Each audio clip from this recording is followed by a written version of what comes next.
Imagine waking up and discovering that you're a zombie, but not just any zombie. After 1,000 years surviving, fighting, and evolving in a world that tried to destroy him, he has become something far worse than an ordinary monster. Now, the only thing he wants is to live like a normal human. But how do you hide your true nature when your power is strong enough to crush any enemy? If you want to see how this insane story begins, stay with me in this video, because today we're going to look at the beginning of Mr. Zombie.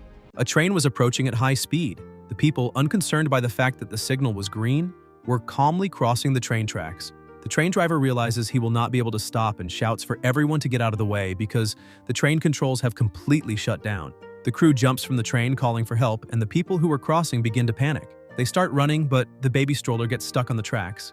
The mother, completely panicked, screams for help, but the people, afraid, only tell her to get out of the way. The train keeps heading straight toward her, but a being who was there moves quickly and, with just one hand, manages to stop the train, saving the mother and the baby. The train is completely destroyed, and the mother, with her eyes closed, is only holding her child as tightly as she can. The protagonist extends a hand to her and asks if she is okay. With a trembling voice, the woman thanks him for saving her life, but when she looks at his face, she becomes terrified because she sees an undead being. What is the protagonist's name? It is Zombie. Zom from zombie and B from zombie. His current age is unknown because he has no idea when he died. However, he has a dream, which is to one day become friends with humans, because he has dreamed of that his whole life, or his whole death, however you want to understand it. One day, he hopes to no longer be discriminated against and excluded by them. With that dream in mind, he continues improving himself. Even though that is still very far from happening, he believes that the harder he works, the more successful he will become. Currently, in order to achieve that dream, he has helped countless humans. When a plane full of people was crashing into an arena that was also full of people, he appeared and held the plane with his own hands, saving countless lives. On another occasion, an entire building was on fire and some mothers were screaming because their children were still inside, and once again the protagonist saved all the children. But it was not always like that. Originally, Zombie was not that strong. He remembers that on a summer day, a zombie outbreak caused an apocalypse. When that happened, he was studying at school at the time, and because the outbreak happened so suddenly, he did not escape in time and was bitten, turning into an ordinary zombie. And by ordinary zombie, he really meant a completely ordinary zombie, the kind we see as a mob, following orders no matter where they go. Until one day, humans started to appear. Without saying why, they simply pointed a bunch of weapons and missiles at the zombies, eliminating countless of them all at once. Humans not only eliminated them, but also created a perpetual energy machine in order to examine them. Because of that, the undead became a source of electrical energy. However, the protagonist was still a little lost, because he did not know why zombies wanted to eat humans or why humans wanted to eliminate zombies. But to survive, he decided to change that himself. With his plan in mind, he began training from that day onward, lifting weights, running, swimming, and jumping everywhere day after day. An independent life began through his own effort, avoiding meat so he would not feel the urge to attack humans, consuming only 3 meals a day of protein powder. And even though he felt exhausted from doing that over and over again, he kept training even through the night, until one day he became like Ramon Dino and turned invincible. After gaining both strength and knowledge, he decided to live in a society created by humans. He continuously helped change their perceptions about zombies because he wants to live as a citizen, obeying the law and being a good zombie. Feeling a little hungry, he goes to the fridge and realizes all the food is already gone and now he needs to buy more. A short while later, inside a convenience store, the clerk greets the protagonist and asks if he is there to buy more supplies. She also asks whether it is not uncomfortable for him to wear that mask every day. Zombie tries to explain that it is not a mask. After buying his things, people quickly load up his truck. A man, together with his assistant, was trying to photograph the protagonist. The cameraman asks his boss whether that is the man he had been looking for. His boss says yes, because today he will definitely remove the mask and see who is behind it. As soon as the people finish loading the truck, they greet the protagonist and say goodbye. Zombie looks at the wanted poster and sees that Agu is being wanted again. Agu is an SS-level chief. The cameraman asks his superior again whether he is sure that is the superhuman who managed to hold an entire plane with his bare hands, because maybe that is just false information spread by the media. The boss says that may be true and that all that talk must be the media trying to hype things up again, and that is why they are going to remove that mask and expose the person behind it. While they were talking about it, the two become completely terrified and even the camera seems to widen its eyes. Like a good truck driver, the protagonist lifts the truck with his own hands and jumps, simply disappearing into the sky. The two stand there asking what just happened, but The protagonist jumped so high that he was already reaching the space station. In a completely isolated and protected area, several zombies were inside. A small zombie was tugging at his mother, saying he was very hungry. Having no idea what to do, she asked him to endure just a little longer. The protagonist was approaching that place, jumping kilometers at a time, until he finally arrived, and all the other zombies shouted that the king had just returned. Two children approach and ask him why he did not drive the truck like humans do. Zombie explains that he did not do that because he does not have a driver's license. That place is the city the protagonist managed to conquer, far from the curious eyes of humans. Because of that, he ordered all the zombies there to use eggs to replace the proteins they used to get from eating fresh human meat. Zombie asks where Agu and the rest are. The little one says they are in the corridor of the main hotel. Lang, Fur, Agon, Agu, Vermint, and Blackie are all chief-level zombies, with an SSS danger level. As soon as the protagonist opens the door, all of them line up to salute His Majesty. Zombie hands the wanted paper to Agu and points out that he is being wanted by humans again. Agu apologizes and explains that whenever he sees a human, his body just loses control. The protagonist falls silent and sits down. Blackie tells the protagonist that although they are steadily increasing their numbers to hide from humans, they have already changed military bases multiple times. Vermint asks for permission to go to the humans and fight them, because his chainsaw is already starting to rust from not tasting fresh blood for so long. Zombie tries to calm the situation, asking what they know about that because humans are scary. Suddenly, they start hearing a very loud noise. An aircraft was approaching and a woman was ready for combat. She was analyzing the radars. Her crew tells her all signals are normal and ready, and that all the equipment is also prepared. She asks about the payload. That payload is an armed nuclear warhead set to detonate in 20 minutes. The protagonist notices the noises are getting closer and closer. The president of the organization says that is very good and that now those disgusting zombies need to experience this new weapon. Vermint realizes that noise is from the humans and asks for permission again to go there and confront them, but the protagonist only asks him to stay there, explaining that he might lose control the moment he gets near humans. Therefore, they need to evacuate all the residents, while the protagonist himself will deal with the humans. The woman keeps coordinating the attack and asks whether the ground unit understood the plan. She stresses once again that they have 20 minutes to save the citizens and evacuate. In addition, she asks Marshall to remain on standby and prepare to intercept if a chief zombie appears. Marshall says he understands and tells his president to leave everything to him, because if a zombie appears, he will act and cut it down immediately. The zombie horde starts to approach. Faye was far away and watching the panels. A green-haired young man informs him that the people from the Extraordinary Academy found the zombies. Faye says that is good and gives the order for them to start playing too. A group of humans is thrown into the middle of the zombies inside a cage. The humans become terrified, screaming to be saved because they do not want to die. As soon as those humans are dropped there, the order is sent to the ground team, telling them to move in immediately because they have just detected human life. A small group of soldiers starts firing, but a girl becomes horrified, asking why that zombie is not dying. The protagonist was protecting the two children from the earth bullets. Another man grabs a rocket launcher, saying there is no zombie that cannot be killed, because if that is happening, it is only due to a lack of firepower. He fires the missile, causing a small explosion. Another soldier goes to his chief, saying that person is not a zombie. He's known as an extraordinary one, the person who has always been helping humans before. He's famous for always wearing a zombie mask. The captain realizes they have just shot the wrong person, but as soon as the smoke from the explosion begins to dissipate, the protagonist appears completely unharmed. The president of the organization informs Marshall that a chief zombie has been detected in Zone B. As soon as he receives the information, he tells her to leave it to him and leaps toward the indicated direction. Faye continues analyzing and says that the ground unit managed to save almost all the civilians. The green-haired young man laughs, saying maybe they underestimated their way of acting. Faye says that if that is the case, they need to try something a little more interesting. The young man laughs and says he already understands. The zombies who were running suddenly start to feel something, and one of them transforms into a huge beast. The protagonist is a little surprised because he was not expecting that. Marshall kept approaching, and the alert is sent to all units saying that a chief zombie appeared in Zone B. The red-haired girl says she understands and says they will head there immediately, but when she looks back, she sees the squad leader running desperately. He jumps and grabs the protagonist, saying that saving a life is more important. As soon as he grabs the protagonist, he runs away and throws him inside the truck, telling the pilot to move already and asking what he is waiting for. The girl looks at the protagonist and asks if he is that person with a zombie mask who has always helped everyone, because she is curious to know why he always wears that mask. Zombie does not know how to respond in that situation. Meanwhile, outside, the ground troops ask what that thing was doing. The zombie who had transformed throws a bus toward them, but the bus is cut in half by Marshall. The ground troops celebrate because with him there, they will definitely win.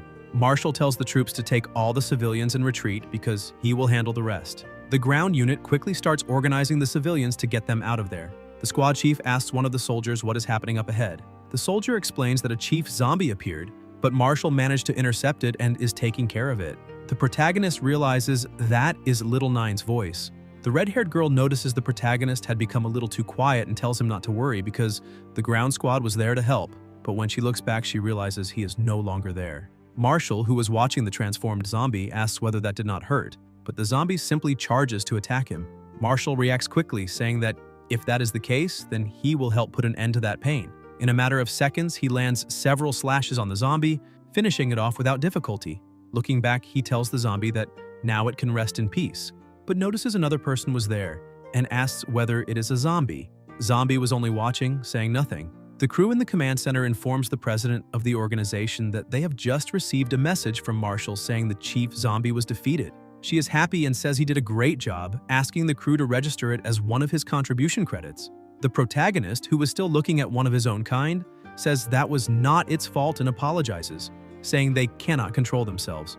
As soon as Marshall realizes the protagonist said they, he advances quickly, saying all zombies must die. The girl tells the president to wait because they have just detected another chief-level zombie and asks why there is another one. But in less than a minute, the expression on her face changes and she says that unfortunately Marshall is already gone. The president is shocked and asks what she just said. Marshall was completely defeated and the protagonist did not have a single scratch on his body. The girl points out that Marshall's vital signs are already completely gone because he suffered critical damage. In addition, they still have not evacuated all the civilians. The president, feeling enormous pain from losing one of her best soldiers, loses control and quickly moves toward where her soldier was last seen.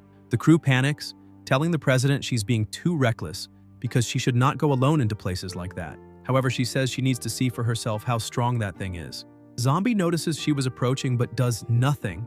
As soon as the president lands her sword strike, it breaks completely. She is startled, asking what that bastard is made of. Frightened, she retreats, and her crew keeps trying to get her to fall back, telling her she cannot act without warning them, because if she continues like that, they will not be able to send support to her. The girl asks if she is okay, and the president says yes.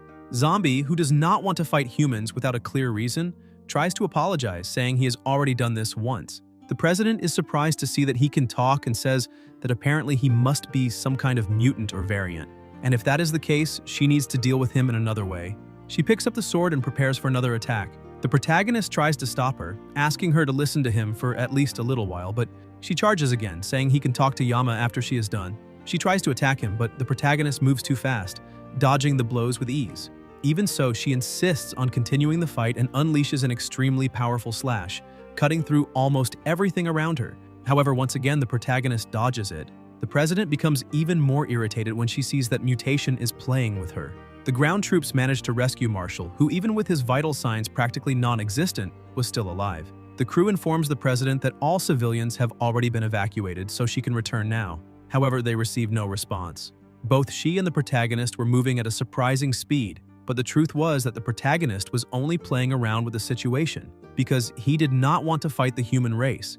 On the other hand, the president was giving it everything she had, asking why he was only running. Zombie asks whether she will stop trying to cut him if he stops running away. Seeing that she could not match his speed, she stops and reactivates Iaido Level 2. Her suit begins to open, creating extremely powerful propulsion and drastically increasing her speed. As soon as she catches up to him, she delivers the strike, hitting the protagonist and knocking him down. She sheathes the sword, saying the target has been eliminated. She informs the crew that the mission is complete and tells them to bring the plane down to rescue her. The green-haired young man tells Faye that they managed to rescue all the civilians. Faye says they still have a spy, so they just need to use him. The population was shouting that they were finally safe, but suddenly one of the commanders notices strange movement in his companion. The man presses the red button and launches the nuclear warhead, while the whole crew was celebrating, saying they would finally be able to return home. The captain and another crew member shout for them to stop celebrating because there was an enemy spy among them and the bomb had been launched.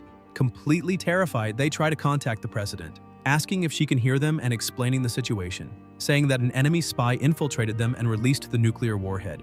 so she is in danger and needs to get out of there immediately. The bomb was heading exactly toward her. The crew girl makes an announcement telling everyone to prepare for turbulence, because they are opening the cabin doors and lowering the altitude to pick up the president. In addition, she tells the president that she needs to jump, or they will not be able to escape the explosion. She tries to jump, but realizes it is not working. One of the pilots asks whether the president has still not returned on board because they are running out of time. She realizes the leg thrusters are no longer working because she used up all the battery earlier to face the mutation. While trying to fix the thrusters, she notices something approaching, and when she looks to the side, she sees the protagonist was intact.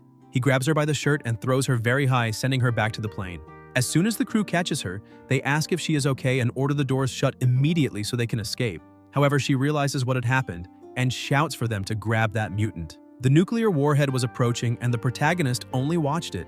Gathering all his strength, he stomps the ground with incredible force and launches himself upward. He braces himself and creates a skill called barehanded nuclear warhead catch. All the people watching that cannot believe it. A massive explosion happens, destroying basically everything within its reach. The president asks what just happened, but as soon as things calm down, she cannot believe what she is seeing. The Saitama of the afterlife was basically intact, with only a slight itch on his butt. Faye tells the green-haired young man that it is time to leave, but the young man warns that there is still a life signal in the blast area. Faye points out that this is not the first time they have fought against the Academy of the Afterlife, and it will not be the last. In addition, he promises they will get them next time. Inside the helicopter, the president was feeling a little uncomfortable. The crew asks what her problem is. Another person asks the crew to think about it a little, because the president spent all her time fighting zombies only to, in the end, be saved by one of them. The girl approaches the president and says that apparently there was a misunderstanding, and shows an image saying that guy is not a zombie. She explains that he is the masked hero who became famous some time ago. They themselves confirmed that he has lived in the city for a while and just likes to hide his identity with a mask. The president is stunned to discover that. Meanwhile, the protagonist was walking through the city and scaring everyone when he answered a phone. Vermont tells the boss not to worry about them because many are safe and they are looking for a new place to stay. Zombie is relieved, saying that is very good, and promises to go find them as soon as they manage to locate a new place to stay. In the phone booth, some cameras from the city itself were pointed at the protagonist. As soon as he finished communicating, he hung up and went home. And again, another camera was pointed at him. The girl tells the president that they managed to find the protagonist's whereabouts, but he looks at the camera as if he can see them. However, he decides to ignore it and goes into his house to train a little. While training, he looks at a photograph and smiles, wondering whether his family has already managed to find a place to settle again because he wants to visit them. Suddenly, the president gently opens the door and orders her team to take everything from the kitchen, bathroom, and bedroom. The protagonist is startled and asks who they are and what they think they are doing, because if they keep acting like that, he will call the police. The president shows him a document and says they are from the Academy of the Afterlife and are there to inform the protagonist that he has been accepted into the Academy. So from that moment on, he is a member of the Academy. The agents go to him to restrain him, but he tries to resist, yet because he does not want to hurt humans, he gives in and asks whether zombies can go to school.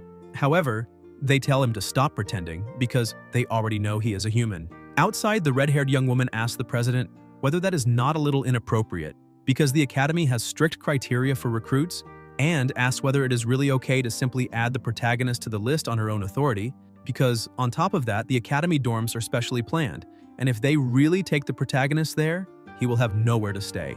The president says it is fine, because if there is nowhere for him to stay, she will share a room with him. Sometime later, already inside her apartment, the agents were carrying his things inside, and in a short time they finished and said goodbye to the two of them. The protagonist keeps staring at her without knowing what to say and asks whether he will stay there in the future. She asks if that is not already obvious enough and why he is asking, and whether it is because he wants to sleep with her. The protagonist becomes a little embarrassed and tries to explain, saying that was not what he meant. In his mind, a zombie sleeping with a human woman is something absurd to imagine. The president explains that the protagonist will sleep in the guest room. Zombie tries to explain the situation, saying she must have misunderstood something, because he is not a human. However, she simply ignores him and starts removing the thrusters from her leg. As soon as she removes them, the protagonist is shocked and shouts, asking what happened to her leg. The president explains that she herself tore it off and asks whether there is any problem. He says no. She explains that a zombie disaster happened in her village when she was a child. Because of that, her parents turned into zombies and bit her leg. In order to survive, she amputated her own leg and eliminated the parents who had become zombies. Because of that, hatred took over her heart and the desire for revenge flooded her mind. So she made a promise to eliminate every zombie she finds in her life. Hearing that, the protagonist is a little shocked, and the president keeps asking what he was talking about earlier. Zombie dodges the situation and explains that he was not going to say anything, then changes the subject by asking if she can explain a little better what this Academy of the Afterlife really is. The president explains that it is an organization specialized in developing ways to fight zombies, because it has been 1,000 years since the first zombie disaster occurred. In order to survive the zombie disasters, the ancestors created an academy 200 years after the first disaster. The sole purpose of the academy is to fight zombies. Over the years, countless talents were cultivated to help fight zombie disasters. The protagonist becomes a little confused, asking whether that really was established 200 years after the first zombie disaster, because even though his memory is a little messy, he remembers becoming a zombie at the beginning of the first disaster, which means he has already been alive for more than 1,000 years. The president tells him not to forget to report to the academy tomorrow morning because she already enlisted him through an external channel. He wonders whether he really cannot simply not show up, but the president stresses that he should not even think about running away, since the academy is not just any organization. So if he does not show up, they will investigate the reasons for his attempted escape. She introduces herself, saying her name is Violet, and points out that Dawn will pick him up tomorrow to take him to the academy. In addition, she is sure the two of them already know each other. Zombie is confused, asking how she knows that the two know each other, because he himself does not know someone named Dawn. The next day, Dawn was already waiting. With a smile on her face and a friendly manner, she calls him masked little brother and asks if he is doing okay. But the protagonist is confused and asks who she is. Dawn gets irritated, asking if he really already forgot that the two of them were together in the armored transport. Zombie is surprised and says he remembers, but that she was a little smaller then. She tries to stay calm, since it would be better for her not to start an argument with her future schoolmate, because he is nothing but an idiot. Irritated, she simply says they need to go quickly because it is already time for the admission exam. Zombie, still understanding absolutely nothing about what was happening, goes to her and asks whether he really needs to take an admission exam. She says yes and asks what kind of school does not have tests, then explains that this test is to evaluate both the physical skills and the special abilities he possesses to eliminate zombies. She gives an example and says that the world record for the 100-meter dash is 9.58 seconds, which means he would have to run at least 9.57 seconds to be classified. The protagonist says he understands and comments that apparently that is the level of the Academy of the Afterlife. Dawn asks what he thought it would be. The protagonist explains that he had imagined it would be an asylum and that everyone there would be crazy. Sometime later, in the middle of the field, a welcome sign was hanging and countless other candidates were there to take the test. Dawn tries to see, but since they were farther back, she complains that she cannot see anything from there. A man who was in front, irritated, tells her to be quiet because trash like her should stay in the back. But she does not take that and asks what his problem is. Zombie still cannot understand why he should take that stupid exam and asks her to explain how someone who lifted a plane in a human city needs to take a test. Dawn explains that even so, he still needs to take the exam because at that school there are many people who lift planes. Since that school was founded by the old government, everyone there is kept secret. Suddenly, someone starts approaching and asks everyone to remain seated. The old man goes to the microphone and greets everyone, saying he will be in charge of the exam. He introduces himself as President Chen, head of the sports department. He points out that it has already been 800 years since that school was established. During all that time, countless talents joined and left. Previously, the ancestors who fought against the zombie kings could cut entire mountains in half. But the point there is that they do not need to cut mountains. They only need to... Suddenly, someone interrupts him. Zombie starts smiling, saying he has a question. He asks what happens if a zombie is found inside the academy. President Chen says that is very simple. They will cut it apart limb by limb and then hang the rest of the undead on the academy gate so everyone can see. And finally, the zombies will be castrated. Upon hearing that he would be castrated, Zombie gets a bit more worried. Until then, losing an arm or leg was fine, but the family jewels are another matter. The protagonist asks whether they really were referring to castration, and the president says yes, that they would rip off that little thing hanging there. Sometime later, the exam begins, and the first test is the 100-meter dash. As soon as the start is given, one contestant runs with impressive speed. He is Wu Chengsu, and he ran it in 3 seconds. Even Zombie was impressed. The next test was target shooting. The president points out that shooting is the most basic skill for fighting zombies. If they can do that well, then they will ruin a zombie's life. But if they do it very badly, then the zombie is the one who will ruin theirs. In this way, the protagonist was dragged to that strange place and forced to learn how to fight zombies, in addition to learning daily theoretical knowledge about zombies. There are also training exercises.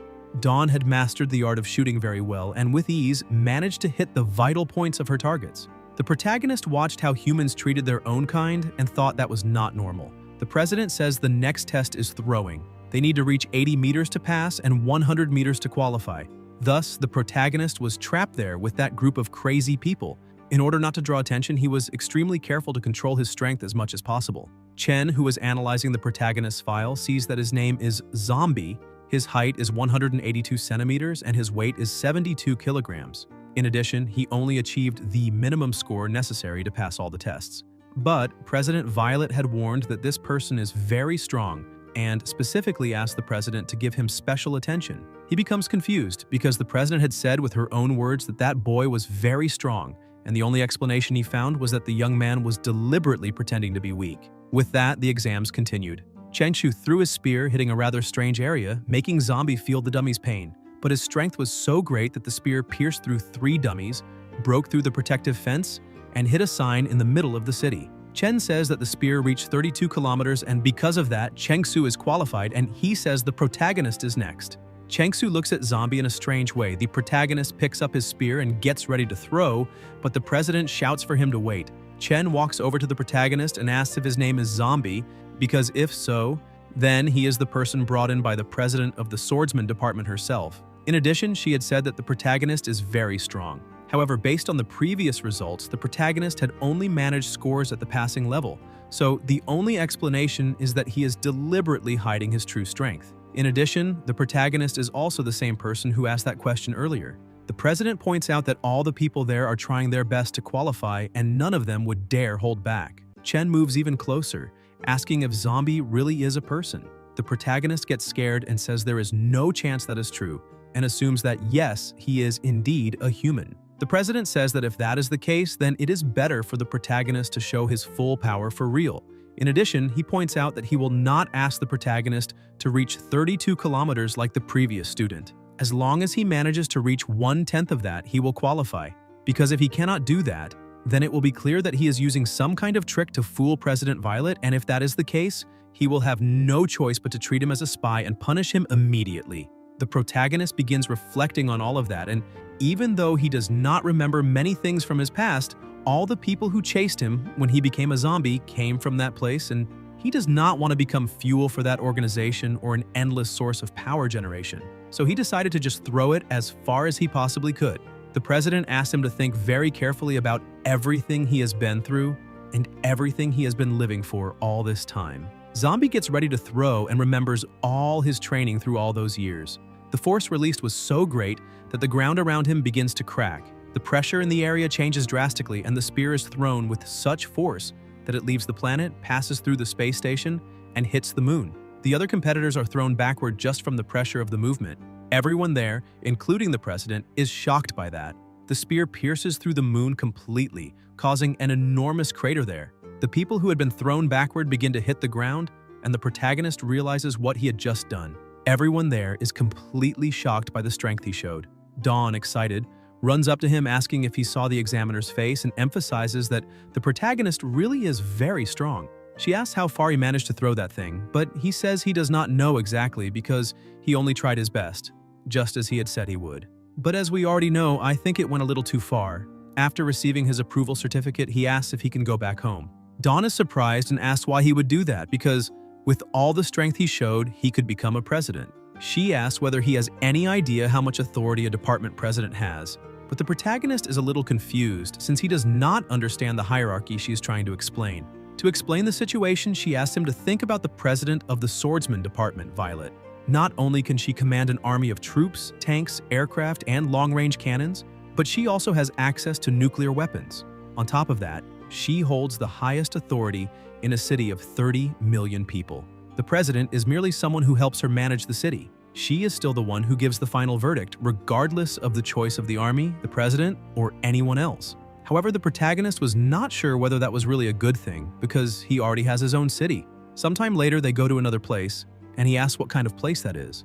Dawn explains that it is the biotechnology department. the place where all weapons are made. He can also call it the logistics department. He looks to the side and sees a photograph. She explains that the man there is Professor Jamie. Everyone calls him the head of logistics. He used to be the former president of the biotechnology department. However, ever since his wife passed away, he became obsessed with a crazy experiment involving both sides, humans and zombies alike. Rumors say his goal was to fulfill his wife's final wish. However, he was expelled from the academy for going too far. The academy even has an order to eliminate him if he is found. Suddenly, a woman approaches and greets the two, asking if they have a new student, and also asking whether Dawn managed to pass the exam. Dawn says yes, and Zombie asks who that woman is.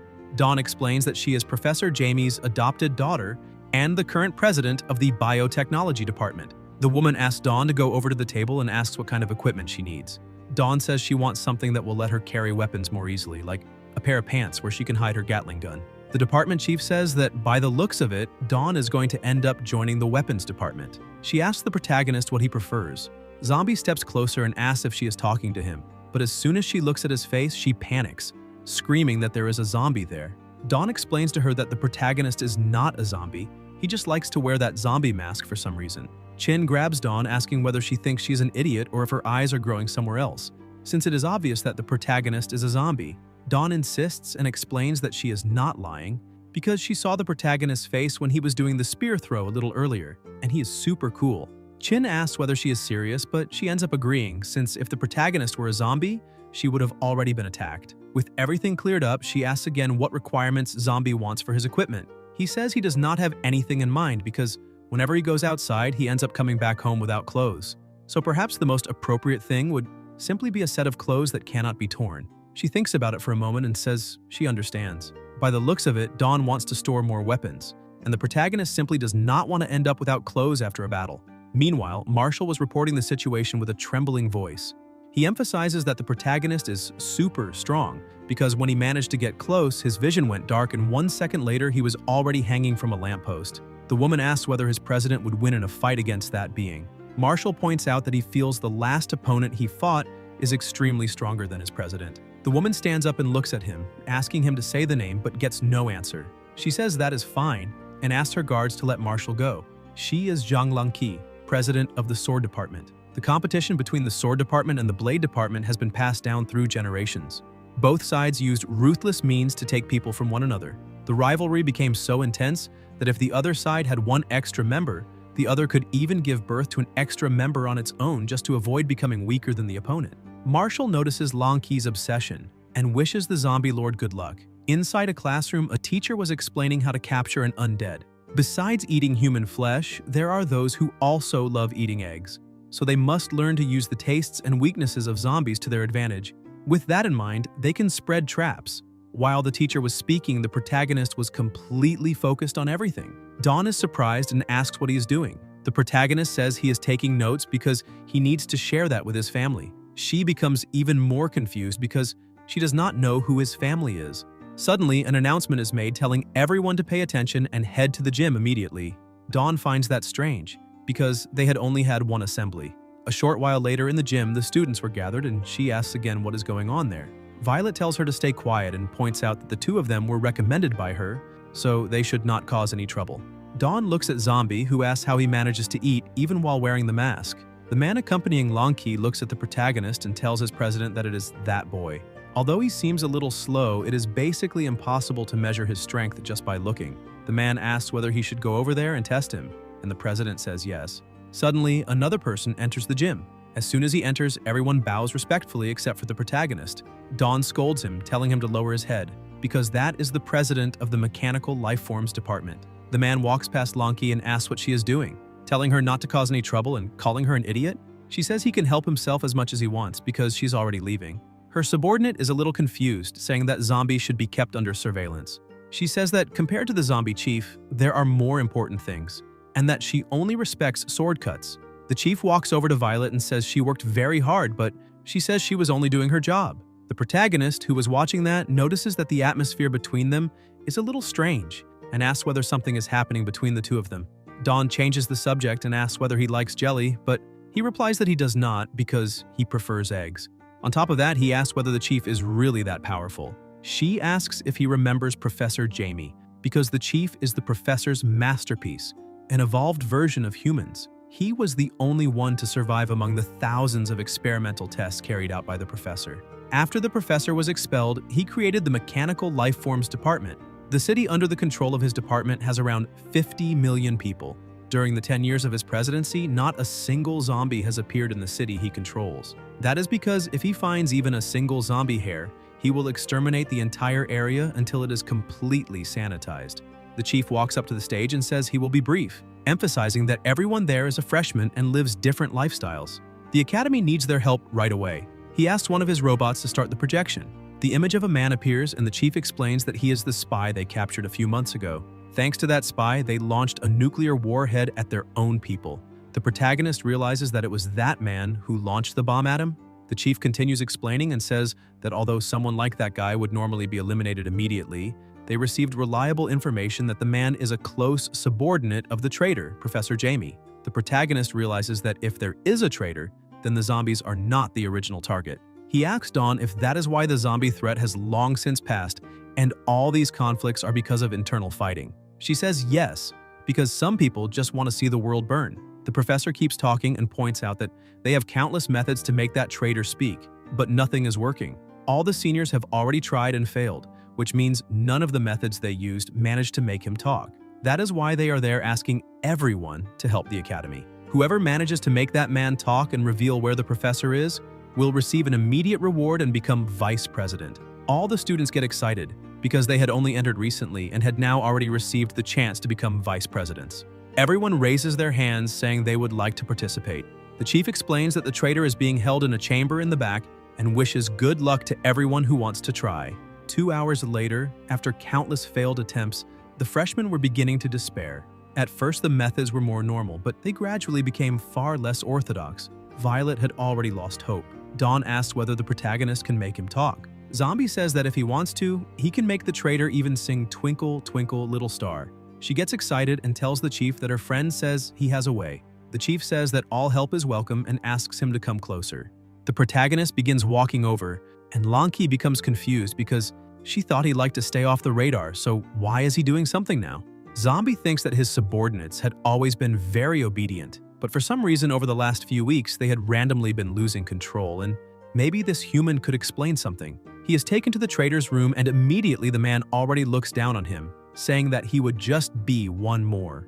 As soon as the protagonist gets closer, the two stare at each other, and the traitor asks whether the academy ran out of people, because he does not see any point in sending someone like the protagonist there, and tells him to give up, because he will not betray Brother Faye. But with a simple movement, the protagonist makes a small cut on the man's arm, and the man starts laughing, asking if that is the best he can do. Because if he is trying to make him talk, then he needs to use a little more strength. He says that he was not afraid even when his private parts were damaged. So what use would just a small cut be, since that is no different from an insect bite? Zombie orders him to stand up. The traitor stays silent and stands. The president, the chief, and Dawn are impressed. In truth, that small cut was enough for the protagonist to put something inside that man's body, and it was carried directly to the brain through the bloodstream. Zombie asks the man to say his name. The traitor says that his name is Zhao Kai. Dawn is so impressed that she asks the president whether the protagonist can really control other people's minds. Zombie continues his work and says that he heard Zhao Kai is a close subordinate of Professor Jamie, so he must know a lot. Zhao Kai says yes and agrees that he really does have a lot of information. The protagonist asks whether he knows why the zombies are randomly becoming uncontrollable. Zhao Kai explains that this is happening because they released a medicine created by Faye in the city. The zombies who consume the medicine go crazy, and because of that, they can be controlled from a distance. They use this method to order the controlled zombies to attack humans. And through the battles between humans and the zombies they control, they are able to collect data from the Academy of the Afterlife. Zombie asks why they are doing that. Zhao Kai says he does not know and emphasizes that Faye only said he was doing something great, and the order was to collect data from the members of the Academy of the Afterlife by controlling zombie attacks. The protagonist asks where the professor is now. Zhao Kai explains that the professor is in a secret base 500 meters below City H. After receiving the information he needed, the protagonist orders him to turn around and starts leaving the room. Using zombie language, he says that Zhao Kai's people are truly hateful. On top of that, he put a virus into his brain, and if he wants to, he can force him to lose his own life. He tells Zhao Kai to take care of himself, and Zhao Kai simply replies that he understands. 500 meters beneath the ruins of City H, the young man tells Fei that he has just received the information that the spy confessed, so the academy must know their location by now. Fei says that it is fine and asks the young man to simply keep doing what they supposedly ought to be doing, because in truth it is better if the academy is looking for him. The young man is confused, saying that if that happens, Fei will be in danger, because those people are not so easy to deal with. The professor says that it is fine because the experiment has already been completed, and now it would be perfect for the academy to enter there, because he would very much like everyone to witness that historic moment, the birth of a new, complete life form. After the interrogation, the protagonist returns and everyone is shocked, commenting on what he just did. The chief gets everyone's attention and starts applauding, saying that the young really will surpass them. And even though he did not expect someone with that kind of power to be hiding among the freshmen, it is good to know that such a person exists.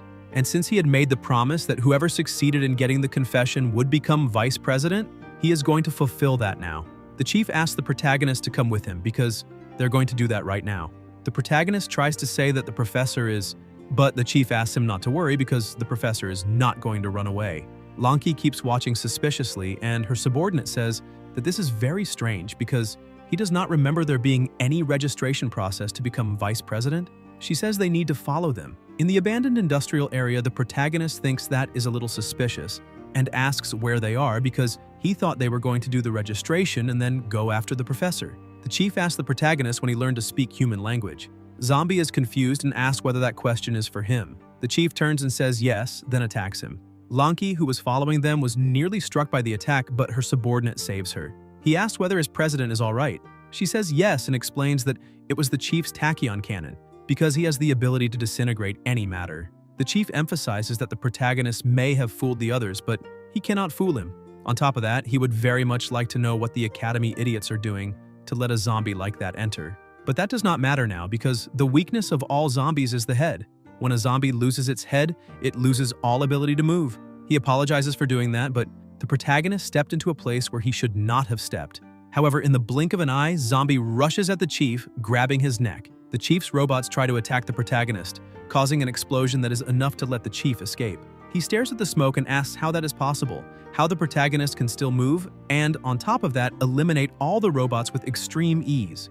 Lanki and her subordinate cannot believe what they are seeing. The protagonist attacks again, but the chief manages to dodge and tries to counterattack. However, the protagonist's movements continue to be as fast as lightning. They exchange a few blows and the chief pulls back. The president's subordinate says that the chief is in trouble, but she says no, that he is only beginning to get serious because men like him like to show off with big, flashy movements. That is why they need to move a little farther away before they get caught in the area of effect. But suddenly the protagonist's head regenerates completely, leaving both the president and her subordinate in disbelief. Zombie tells the chief that he does not want to hurt him and asks whether they can talk. But the chief notices a small scratch on his neck and says that the protagonist probably wants to control his mind too.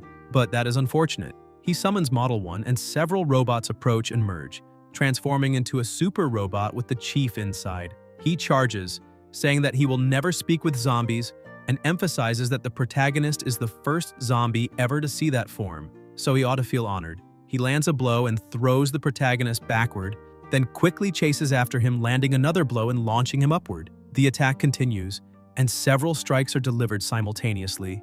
The chief screams that all zombies must die, and with his final attack, he unleashes an overwhelming amount of energy, pulverizing everything in front of him, and emphasizes that after that, nothing and no one would survive. But Zombie simply comes walking back. The chief cannot believe that is possible.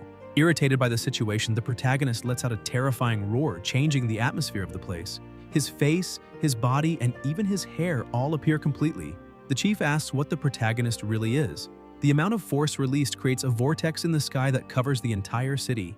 Dawn screams that something is wrong in the sky. Lanki realizes that it does not look good at all. The population also notices that the sky is growing dark and asks what is happening there.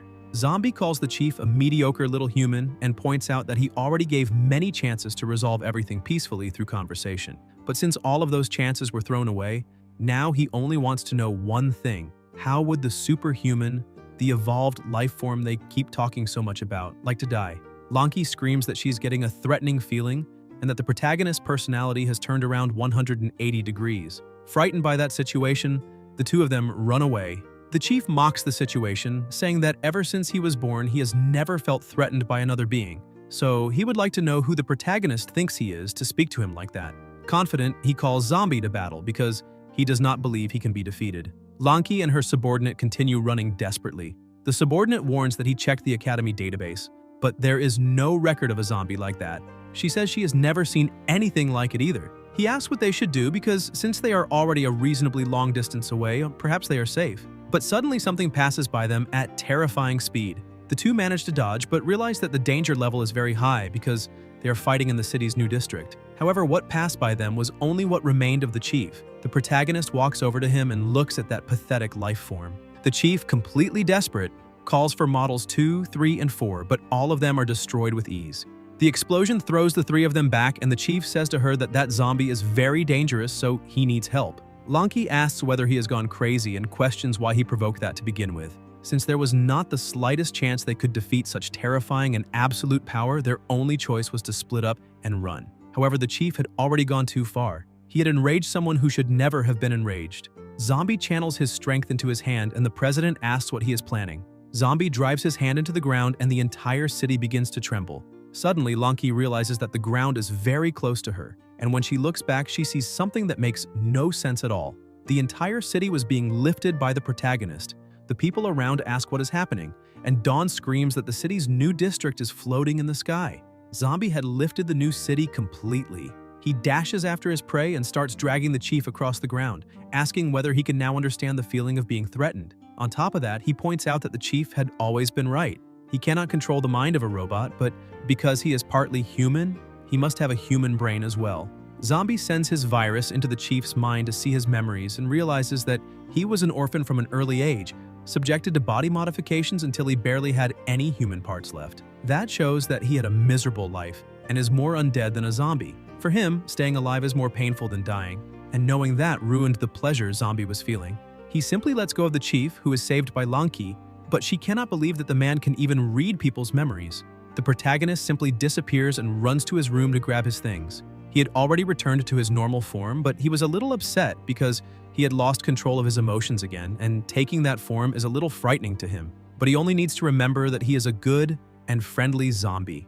As soon as he retrieves his things, he closes the door and runs off, saying goodbye to the humans. But in the middle of the way, Violet asks where he was going. He's a little upset because he did not want to silence a witness. He turns to attack her, but decides to stop the attack. She shows him documents proving that the protagonist has now been promoted to the position of vice president. So from that point on, he is officially the vice president of the Academy of the Afterlife. He asks whether that really is the chief's signature, and she says yes.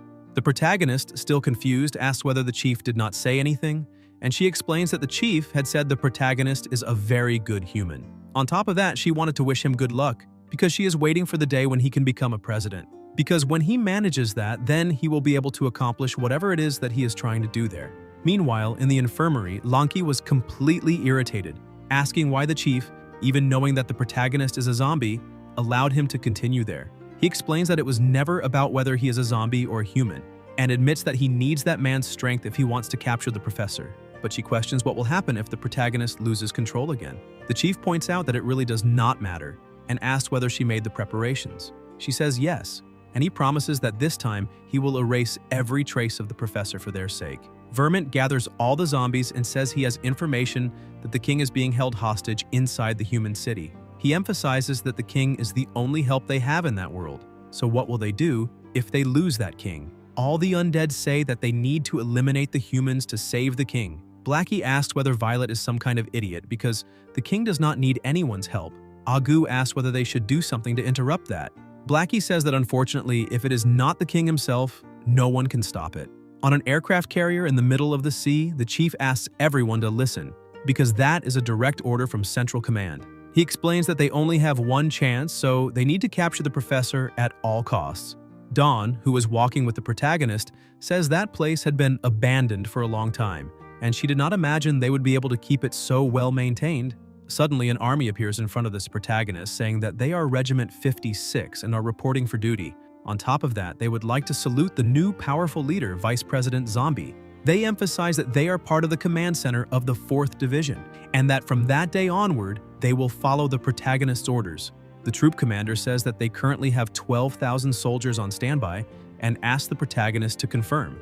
Zombie walks up to the commander and asks whether he is really saying that they will do anything he tells them. The commander says yes.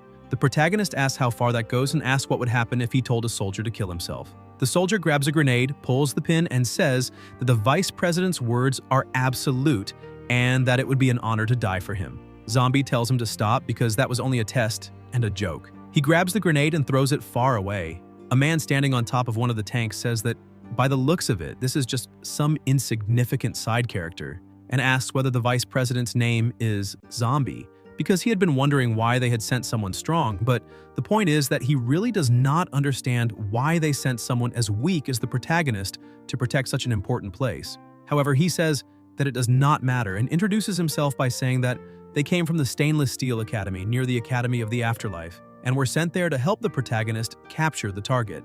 Dawn is shocked and asks whether they are not the 2 leaders of the Steel Blade Department of the Stainless Steel Academy, President Bang and Vice President Chui. Somewhere else, another person was a little confused, saying that originally that is an internal matter of the Academy of the Afterlife, so he cannot understand why his superiors sent him to help.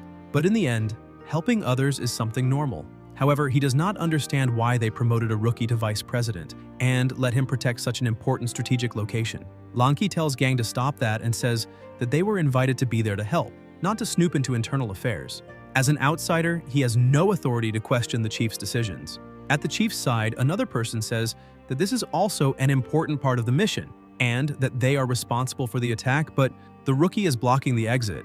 On top of that, north of the city, there are major roads with many exits, so he would like to know why they sent only a rookie vice president to protect such an important location. The chief replies that it is because that rookie vice president can take down anyone in the blink of an eye. The man just smiles and says that apparently he is still bluffing and asks whether he needs to remind him how strong he is. However, he says that in any case, everything is fine, because he also sent 2 members from their academy to help protect the exits, so there is nothing to worry about.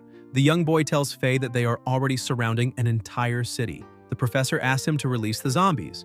As soon as they release the zombies, they realize that something strange has mixed in with them. The first wave of zombies is quickly eliminated, and the 2 outsiders say that it was too easy and offered no challenge. The protagonist looks at the zombies that were eliminated and says that they are not from his tribe. Dawn merely pretends she did not hear anything. One of the outsiders walks over to the protagonist and says that by the looks of it, he realized that he is not needed there, so he can simply leave and let them take care of that place, since weaklings like the protagonist ought to go back to playing with children's toys. Dawn steps in front of him, yelling that the weaklings there are them, and asking whether he knows when to shut his mouth. But the 2 outsiders ask who allowed her to speak, and she ends up hiding behind the protagonist. Vermint appears, and Zombie asks what he's doing there. The young man starts laughing, asking what that thing is, because all of his stats are maxed out. But it is beautiful to watch, because that is the first time he has seen a chief with such a high level, and because of that, he only needs him to put on a good show. 2 hours earlier, Vermint met another subordinate who handed him gasoline and said that now there is nothing left to do there, then ran off saying that he would not dare go against the king's orders, so he is heading back first and wishes him good luck. Vermint tries to convince him, saying that everything will be fine as long as the king does not find out, but when he sees that he has simply been abandoned, he says that he does not need anyone else to eliminate all the humans.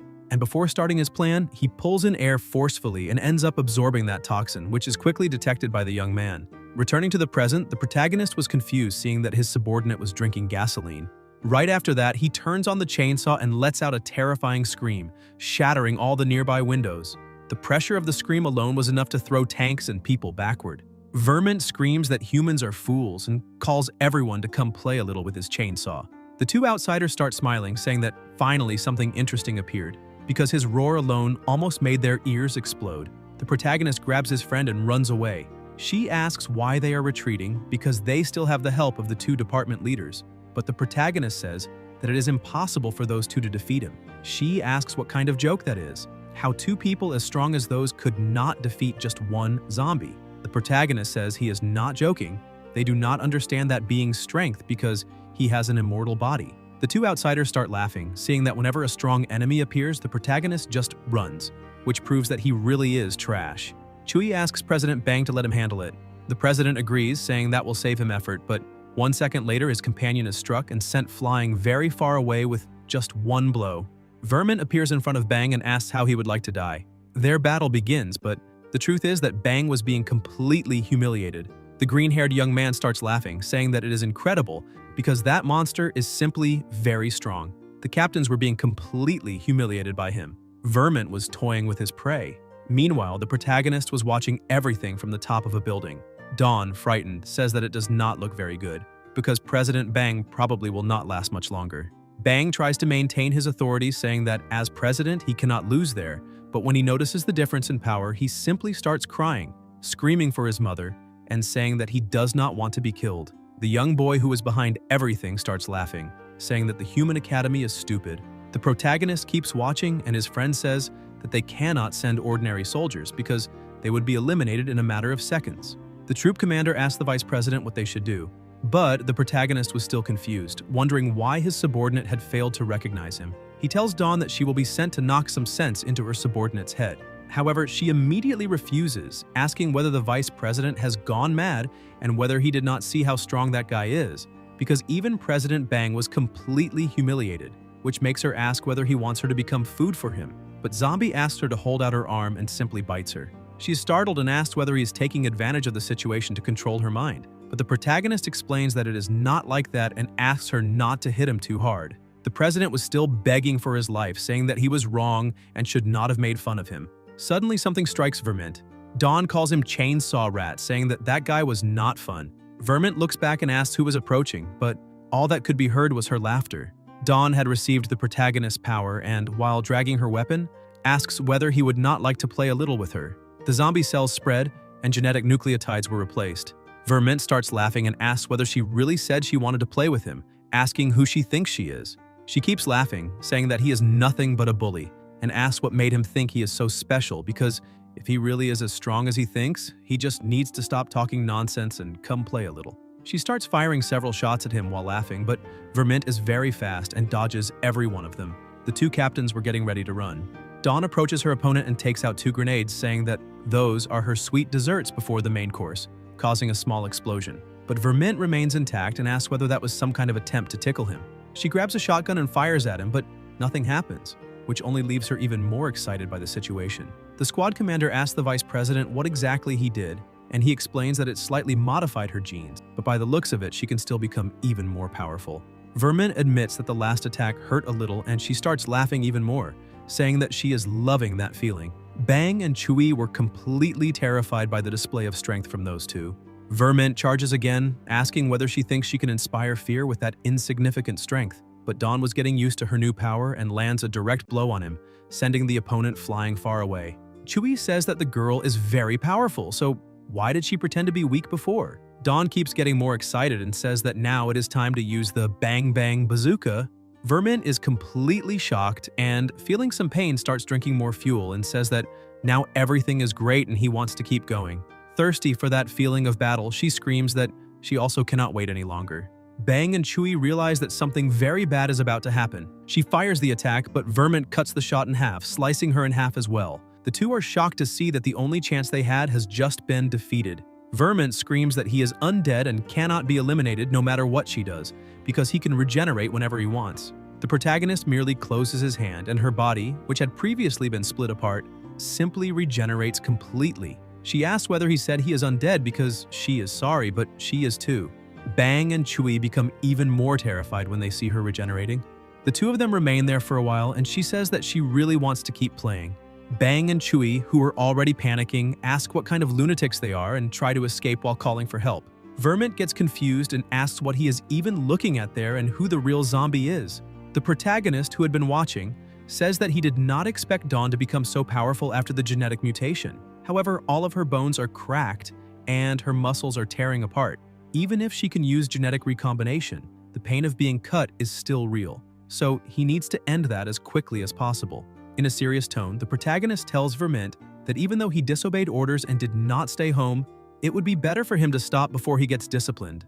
Dawn, who was getting more and more excited by that battle, rushes forward and lands a direct hit, sending her opponent flying very far away. She continues her attacks, putting her weapon in a rather unpleasant place.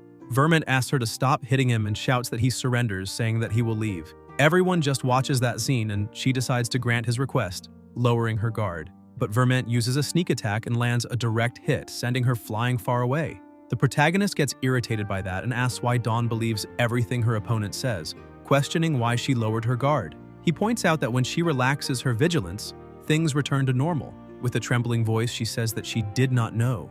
Vermint gets ready to attack, laughing and pointing out that apparently his opponent had taken some stimulants, but it looks like the effect is already wearing off. And because of that, she needs to be more careful in her next life instead of believing everything zombies say. The young man who had been controlling all of this from behind starts laughing excitedly, asking what kind of zombie that is, because he is very powerful since he not only has hidden abilities, but also possesses the incredible passive skill of sneak attack. Zombie takes a deep breath since he did not want to act. The green-haired young man still thinks he is in control and orders Vermint to eliminate everyone. The three of them become desperate and scream for help. The young man notices the protagonist's presence and asks whether another one has appeared. However, he keeps smiling, thinking that it is no problem because the strength Vermont is showing is formidable and there is no one who can challenge him. But Vermint begins to tremble, and Zombie asks little Vermint whether he can remember who is standing in front of him. The young man panics, asking why that zombie stopped moving, and tries to force the command for him to act. But Vermint keeps saying nothing, only trembling. The protagonist continues pressing him and asks why he is there, since he had been ordered to stay home. Vermint remembers that another zombie had told him that a gangster was causing trouble nearby and had asked him to become a subordinate. When he remembers the conversation they had, Vermint starts laughing and asks if the gangster is the protagonist, because he does not look human and does not even resemble a zombie. And on top of that, he has a weak and fragile personality. So why should he be acting as a subordinate and taking orders from someone so mediocre? Dawn asks whether they were arguing. Bang says he does not know, but it looks like Chainsaw Boy wet his pants. Vermint was trembling in fear just from the king's presence. The young man still keeps sending commands and asking why that zombie is not attacking. The presence of the true king had completely frozen Vermint. Suddenly, the protagonist grabs his subordinate's head, asking what the problem is. The zombie who had spoken to him earlier starts screaming his name, and with a smile on his face, the protagonist asks why Vermint is no longer speaking. Because if that is the case, then he will deliver the speech and show why he is absolute and why the others should simply obey his orders. All of that was happening inside Vermint's head, so the young man kept sending commands and asking what the zombie was doing and what he was so afraid of, since he cannot die. What Four Eyes did not know was that Vermint was remembering why he does not have an immortal body. He had been cut into pieces, turned into sashimi, and hung out to dry on a tree for hundreds of years. While Vermont was fighting a mental battle, the young man with glasses kept sending commands so that he could attack. But with tears coming out of his eyes, Vermont screams the word, "Never." The command center collapses, and Vermont runs away in desperation, saying that he does not want to fight him, and that if Four Eyes wants to, then he can go fight by himself. None of them understand what exactly had just happened. Even little Four Eyes asks how that zombie got out of his control, since this is the first time that has ever happened. Irritated by the situation, he says that it is fine because he still has other zombies and will order them to go to the protagonist and deal with everything. The professor tells him to stop and give up on that route because the academy is about to descend. In a helicopter, Longka and Violet inform the chief that they have just arrived. Longchi asks the traitor if he is sure that the professor is down there. He answers yes and points out that the place has 6 floors and a total area of 11,000 square meters. She is surprised by the size of that place and asks what exactly they need to look for in such a huge area. One of the people who had come there to help prepares for combat, saying that problems can be solved with absolute and unrivaled force. He jumps out of the aircraft with astonishing speed, and she shouts that he is being far too careless. But his speed increases with every second, and laughing, he begins spinning with his sword in hand, telling them to watch. The impact he creates on the ground is so strong that a huge explosion occurs there, creating a crater. He looks up and says that it is done, asking if that was not faster than using an elevator. Lanki says that men are all the same, because they only use their muscles to solve every problem, and asks whether they do not know how to use their brains from time to time, because that could have been a trap, and they would have had no way to retreat. The chief explains that in the face of absolute power, all scenarios are the same. He also jumps from the helicopter, saying that he will leave the second line of defense to the two of them. Lanki gets irritated again, saying that one is worse than the other, and asks whether there is anything else in those stupid heads besides blowing things up. The Academy soldiers enter and start searching every location. A few minutes later, they report to the chief that areas 1 and 2 are clear. Gang asks if they escaped, but the chief explains that this is impossible since he sealed every route in and out of the city, whether by land, water, or air. Not even a tiny mosquito would get through unnoticed. Lanky outside is completely irritated, asking why they should wait there while the others go down to catch the bad guys, because if they work together, they would not be weaker than them. Violet asks her to calm down and stop complaining, since those men are superior to them. But Lanky was so offended that she said she would curse the two of them with bad luck. While all of that was happening on top of a building somewhere, the young man tells Brother Faye that they have entered. The professor tells him to begin executing Plan A. Gang arrives at a tank that has a note on it saying Zombie King inside. Confused, he takes the note in his hand and asks what that could possibly mean. On another note, it says that there is a Zombie King inside and that he is extremely dangerous, but that if he is a man, he should just open it. As soon as he reads the message, he feels mocked and asks one of his soldiers to blow it up immediately. However, the chief of the Academy of the Afterlife tells them to wait and emphasizes that they are there to capture a person and do not need to take those risks. Four Eyes tells the professor that unfortunately, Plan A did not work. Faye moves on to Plan B and activates a bomb that had been planted in the tank, causing an explosion. Gang asks whether that can really be called a trap. Four Eyes warns that the tank is open, and the professor starts laughing, saying that that day marks the beginning of the end of all humanity and that now it is time to welcome the dawn of a new, great species. He calls his creation out, saying that it may take all human lives, including his own. As the dust from the explosion starts to settle, people realize that there really is something there and ask whether that is the Zombie King. However, the zombie inside was only a child, leaving everyone unable to believe what they were seeing.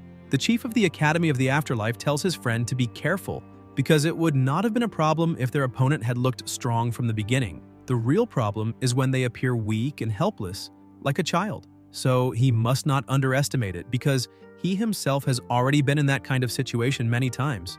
But Gang simply ignores everything and uses the steel blade slash to attack. The chief shouts that he already knew that was going to happen, asking everyone to run. Gang succeeds in cutting the little zombie in half, but he simply turns into two and then joins back together again. The two chiefs do not understand what is happening there. The young man with glasses asks his assistants to release the zombies in the camps while those two are distracted. A horde of undead appears, but Lanky and her two companions were on the upper side. The young man shouts that there are too many of them and that this is bad, and immediately offers to form the line of defense. But Lanky says he does not need to worry, telling him to just stay back and watch, because she would like to warm up first since important jobs need to be handled by professionals. Letting her hair down, she takes a thin sword and begins quickly eliminating all the monsters around her. In a matter of seconds, that horde had been completely annihilated. Striking the heroic pose everyone expects, she says that if those villains thought they could cause chaos, then they will have to come up with a new plan. Four Eyes becomes completely furious, saying that that stupid witch eliminated all the zombies they released, and that if he still had that chainsaw zombie, none of this would be happening. Agu and Blackie were watching that situation. Agu, somewhat embarrassed, says that Blackie needs to keep it a secret that they have to wear masks to keep the zombie virus away. Blackie tells him not to worry, saying he will not tell anyone. He walks over to one of the zombies and shows him a picture of Vermint, asking if he has seen that other zombie before. But the foreign zombie only smacks the paper and shouts at him to get out of there. Blackie is impressed to see that outsider zombies are very rude. Agu points out that he is a little scared by the situation, because if they do not return with Vermint, the king will punish them. Blackie tells him not to panic and says that they will manage to find him and get back in time. Meanwhile, down underground, the prince of the zombies starts saying that he wants to play a little. The chief tells Gang that apparently that little zombie is mocking him. Gang gets so irritated that he charges in, saying that now he will resolve the situation, but no matter how many attacks he makes, nothing is effective against the little zombie. Gang becomes even more irritated and tells the zombie to stop running away and fight like a real man. The little zombie takes the pacifier out of his mouth and his body begins to change drastically, transforming into a beautiful woman. The two of them are shocked, asking how that is possible. Now they can call her the Queen of the Zombies. She points out that now she is ready and can play a little more seriously. With a smile on her face, she asks what the problem is and calls the two of them to come play with her. Gang remains irritated and threatens her, saying that he will cut her into pieces, and charges again to attack her, but she simply stops his sword with one finger. Frightened by that, he screams for help. Very quickly, the chief of the Academy of the Afterlife prepares himself and uses Model 1 to attack, but in 1 second he is struck by a blow and thrown very far away. Agu asked what that sound was. The chief was thrown so far that he smashed through a building and landed several kilometers away, ending up right in front of the two of them. They are surprised to see that that being is a human. Agu asks whether they should help him, because it looks like that human is about to die. But Blackie scolds him, asking what is wrong with him, because they are zombies. Suddenly, another explosion happens and Lanki realizes that the other man who had been thrown far away is the chief of the Stainless Steel Academy. Violet is frightened and asks what is happening down there. Gang, already out of strength, tries to speak but cannot. Lanki asks what he is trying to say. The zombie queen was bored because they were far too weak. Meanwhile, on the other side of the city, the protagonist was having a barbecue. Bang points out that he had already grilled chicken and slices of meat before, but that this is the first time he has ever seen anyone grilling eggs. The protagonist laughs and says that he really likes eating eggs. After that small display of power, Bang started treating the zombie president with respect and offers him some tea. But after tasting it, the protagonist says that the tea tastes a little dry. Bang turns toward the army and shouts at them, asking who the lazy one was that made that tea. They say they will immediately send aircraft to fetch the finest Shejing tea. Suddenly, a strange sound echoes through the city and Dawn asks what that sound was. The zombie queen, wanting to keep playing, stands up and looks at the two presidents. Violet points out that that zombie seems a little different from the ordinary ones they fought last time and that perhaps they have a very big problem to deal with. Because of that, they need to set aside their indifference toward each other, since they will have to join forces to try to deal with that threat. The queen approaches slowly. Dawn points out that there had been explosions coming from underground the entire time, but that last sound seemed much closer. The protagonist gets up and says that he is going to take a look. Meanwhile, the two women were trying to face the queen, but they were being completely overwhelmed. The queen mocks the situation, saying that their speed is pitiful, but Violet counterattacks with a direct strike. However, the queen says that besides speed, their strength is also very low. Gang manages to recover and calls for the support suit, and armor forms around his body. That draws the queen's attention, and she says that now things seem a little more interesting. Lanki continues trying to attack with her speed, but all of her attacks are useless since the queen dodges everything easily. Gang shouts for the two of them to hold that monstrosity off a little longer while the armor keeps transforming over his body, creating the Steel Heart Mark I. Violet tells the queen not to underestimate them.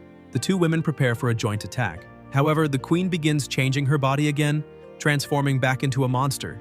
With just the impact of her blow striking the ground, she sends the two of them flying away.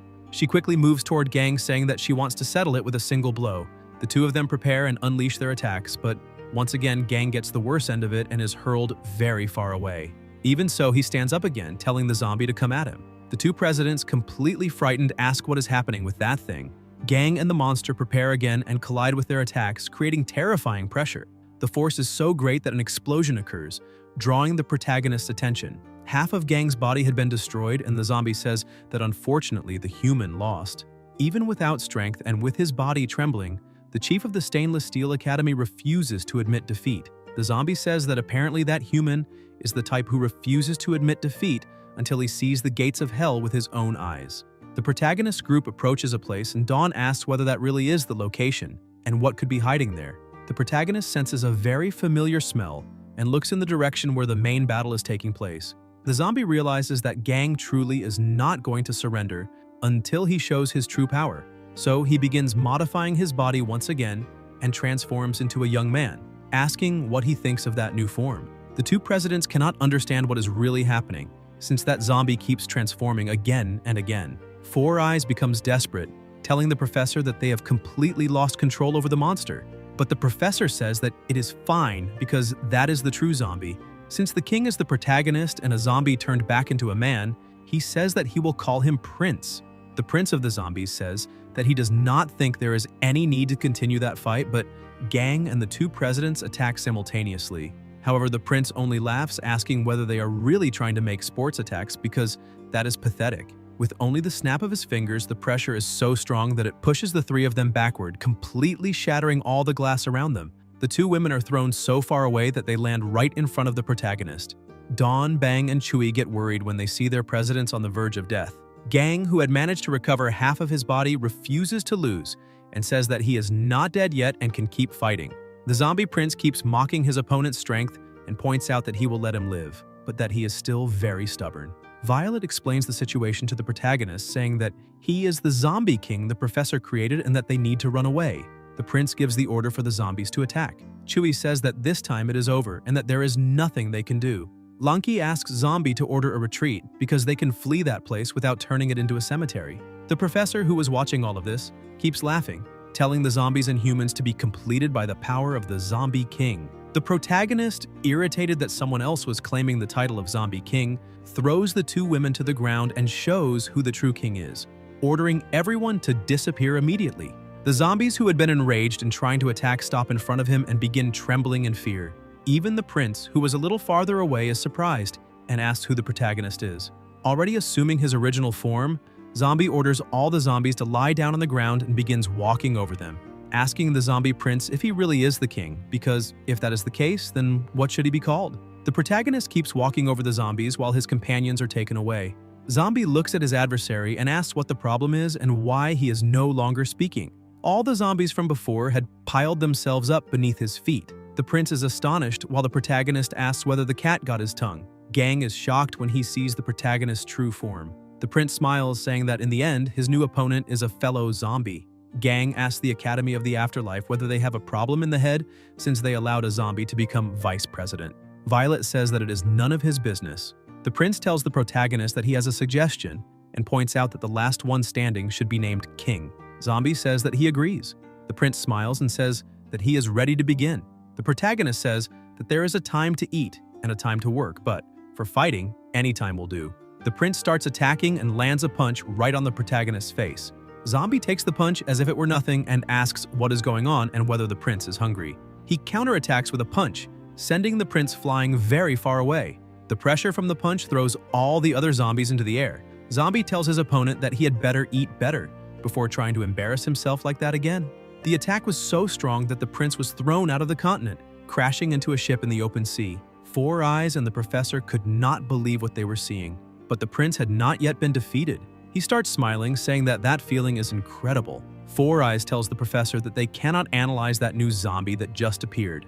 The prince dives underwater, grabs a submarine, and starts flying with it, leaving the two of them horrified at that display of strength. The prince hurls the submarine into the middle of the city, saying that now he is fully warmed up. Dawn says that it would be better if they got out of there. Blackie was trying to help, but Agu stops him, telling him to look to the side. The chief of the Academy of the Afterlife was irritated, thinking that those two idiots were cutting all the pieces that needed to be preserved and preserving all the pieces that needed to be cut. Agu points out that this is the king's moment. Suddenly, the protagonist bursts out from beneath the submarine and calls the prince to come play a little more. The prince tries to flee, saying that he will not be caught again, but the protagonist grabs him easily, while Violet and Lanki flee with their subordinates. Gang asks whether the protagonist really is a zombie. Zombie asks his opponent why he is trying to run away, and pulling him back, lands a kick in his face that nearly sends him out of the planet, but he was tied by a rope. Irritated by that, the prince grabs the rope that was holding him, saying that he can do that too. But the protagonist snaps the rope, saying that indeed he can. The prince comes crashing down, creating a huge explosion and sending the submarine flying upward, leaving everyone there shocked. The protagonist merely laughs. The prince attacks him, saying that he was not running away because he only wanted to change places. Zombie is also sent flying into the open sea and lands on top of an aircraft carrier, leaving the carrier's crew worried. The protagonist says that apparently his opponent likes throwing things around. The prince asks why the protagonist cares and points out that he can also throw things, if he has the ability. Agu and Blackie bring the chief of the Academy of the Afterlife to watch the battle. The chief becomes frightened, saying that they need to get out of there right now because he knows the protagonist is strong, but he knows the professor's capabilities even better. He points out that the professor is a genius who appears only once a century among humans, and that a single one of his experiments can turn an ordinary person into an unbeatable weapon. So if they do not get out of there right now, they might die. Blackie starts laughing and tells the human to shut up and take a good look. He points out that no one can defeat the true king. The only thing that can defeat him is God himself. The protagonist moves with terrifying speed, vanishing from where he stood and appearing right in front of the prince, who is shocked when he sees that the protagonist's speed has increased. Zombie's punch sends the prince out of the planet. He asks where he is, but when he looks ahead, he realizes it's already too late. The entire aircraft carrier with all the planes on top of it had also been thrown out of the planet, striking the prince while he was already on the moon. No one could believe the terrifying and absolute display of strength the protagonist possessed, but to him, that was only play. The prince, trapped on the moon, stays quiet for a moment, and Dawn points out that there is really no need for them to run because it is useless. No matter where they go, the fight will still reach them. Suddenly, the prince screams that he is not finished yet and pushes the aircraft carrier back toward Earth, leaping toward the protagonist and saying that the fight is not over. He tells the protagonist to stop being arrogant. Zombie looks up and starts laughing because he was excited by the battle and prepares himself before making a terrifying leap, saying that they can keep playing. His attack strikes the nuclear reactor and a huge explosion occurs in the sky, terrifying everyone because of the size of it.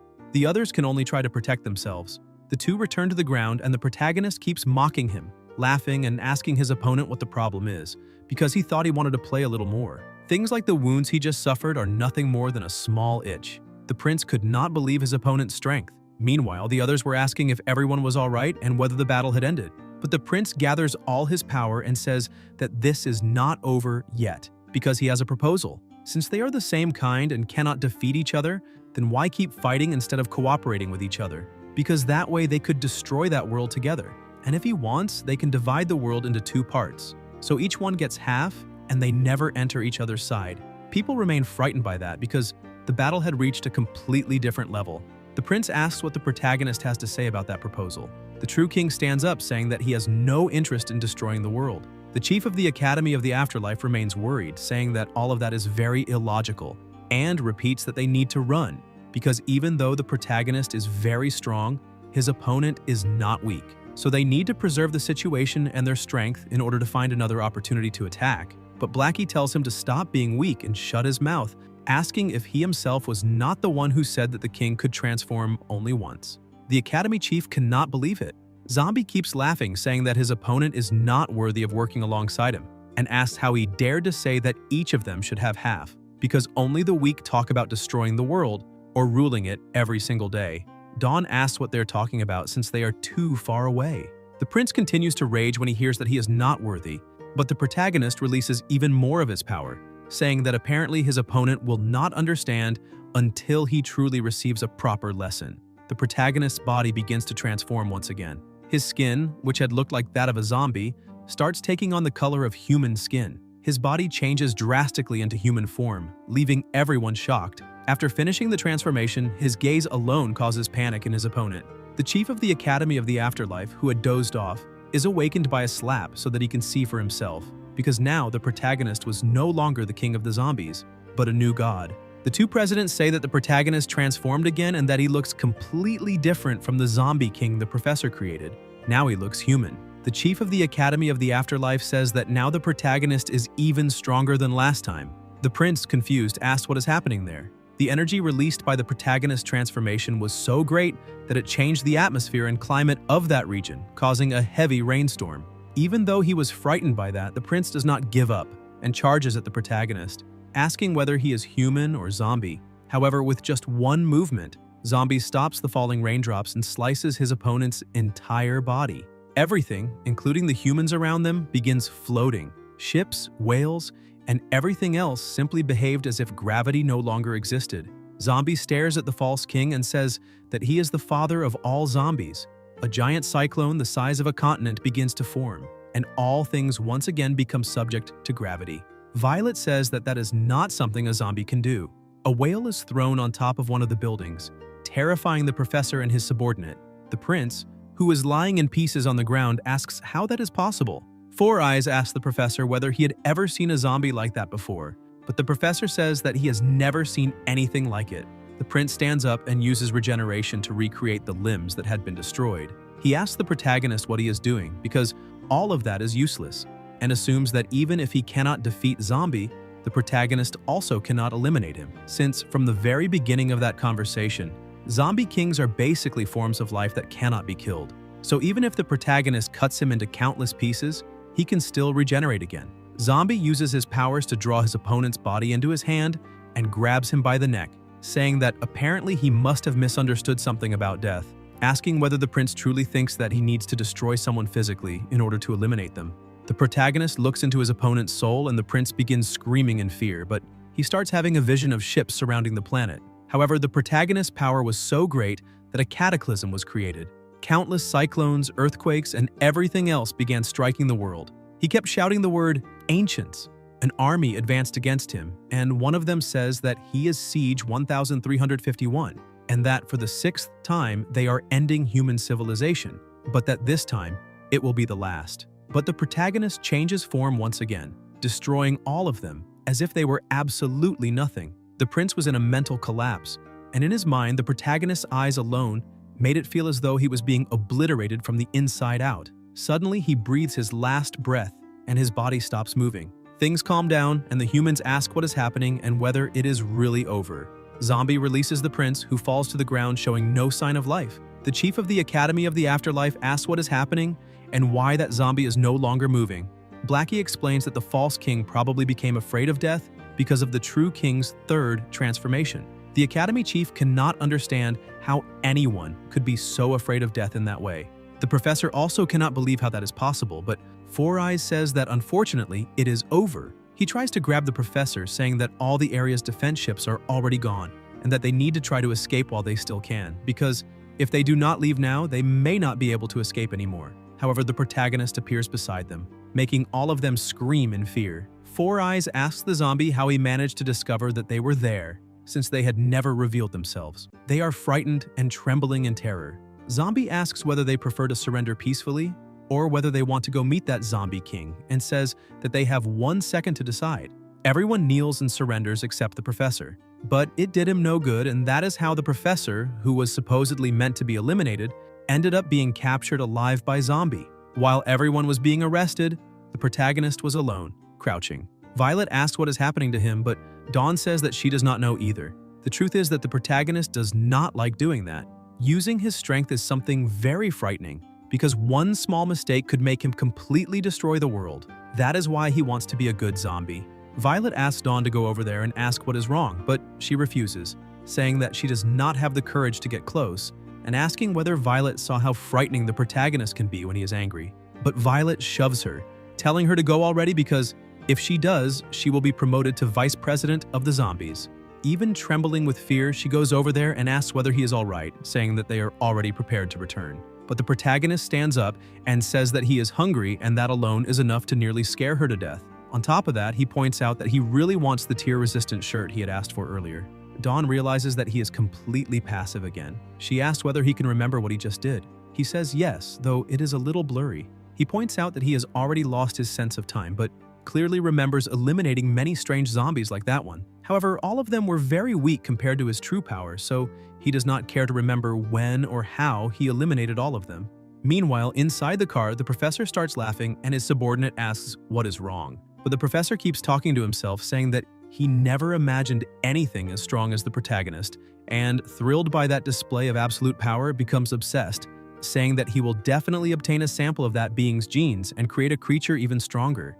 And that was how the zombie king created by the professor was eliminated by fear of zombie, and the incident with the professor finally came to an end. Meanwhile, in a secret meeting, the committee asks the protagonist whether he has any problem becoming a president. He replies that he has none, and the committee emphasizes that he needs to remember that becoming a president is not just about being strong, but about being able to maintain and protect his citizens. In addition, if he fails to make the city exceed a population of 10 million before the deadline, the title will be revoked. After everything is explained, they ask which city he would like to take. Zombie smiles and says that if that is the case, he would like to take the city where he captured the professor, City H. The committee is confused, saying that it is a deserted city with no people, and that if he wants to raise chickens, he first needs eggs to hatch. One of the committee members shouts that even if he does not have eggs, he should at least have a single cell, and that place does not even have a single human hair, so how is he supposed to develop it? Because he needs to keep in mind that if the population does not reach the required level, his presidential position will be revoked immediately. But the protagonist insists, saying that he wants that city regardless of the situation. Because of his insistence, the committee ends up agreeing, granting the city to him and appointing him as president. Some people question how the Academy of the Afterlife found someone as foolish as that, because there were so many perfectly good cities, and he ended up choosing one that was completely deserted. So how is he supposed to develop it? Even Violet cannot understand the criteria behind his choice. But after becoming president, the only zombie regiment army was expanded into 4 regiments that helped protect the city. On that day, a remarkable historical moment took place. The children, together with their zombie mother, say that their new home is very big and that there are even humans there. It was a unique sight, with human soldiers helping the zombies move into their new home. The protagonist, together with his close aides, simply watched the move. Blackie says that he has a report to present to His Majesty and says that all the new citizens were moved into the city according to orders. The soldiers shout and a small child gets scared and runs to his zombie mother, saying that they are going to use the metal rods again. But the soldiers had only shouted to get attention and point out that President Zombie's orders are absolute, like a commandment from a god. So the president's people are the same as their people and they are there to escort them safely to their new homes. Fur gets excited, saying that they finally have their own city. The protagonist points out that sometimes, in a race toward prosperity, it is not necessary to maintain or create a war with others. Agu asks the king what they should do with Vermint, since he has already been hanging there for a few months. Zombie tells them to leave him hanging a little longer. He was hanging there in punishment at the city council building. Vermint shouts that he was wrong and promises to be obedient from now on because he does not want to become an idiot zombie.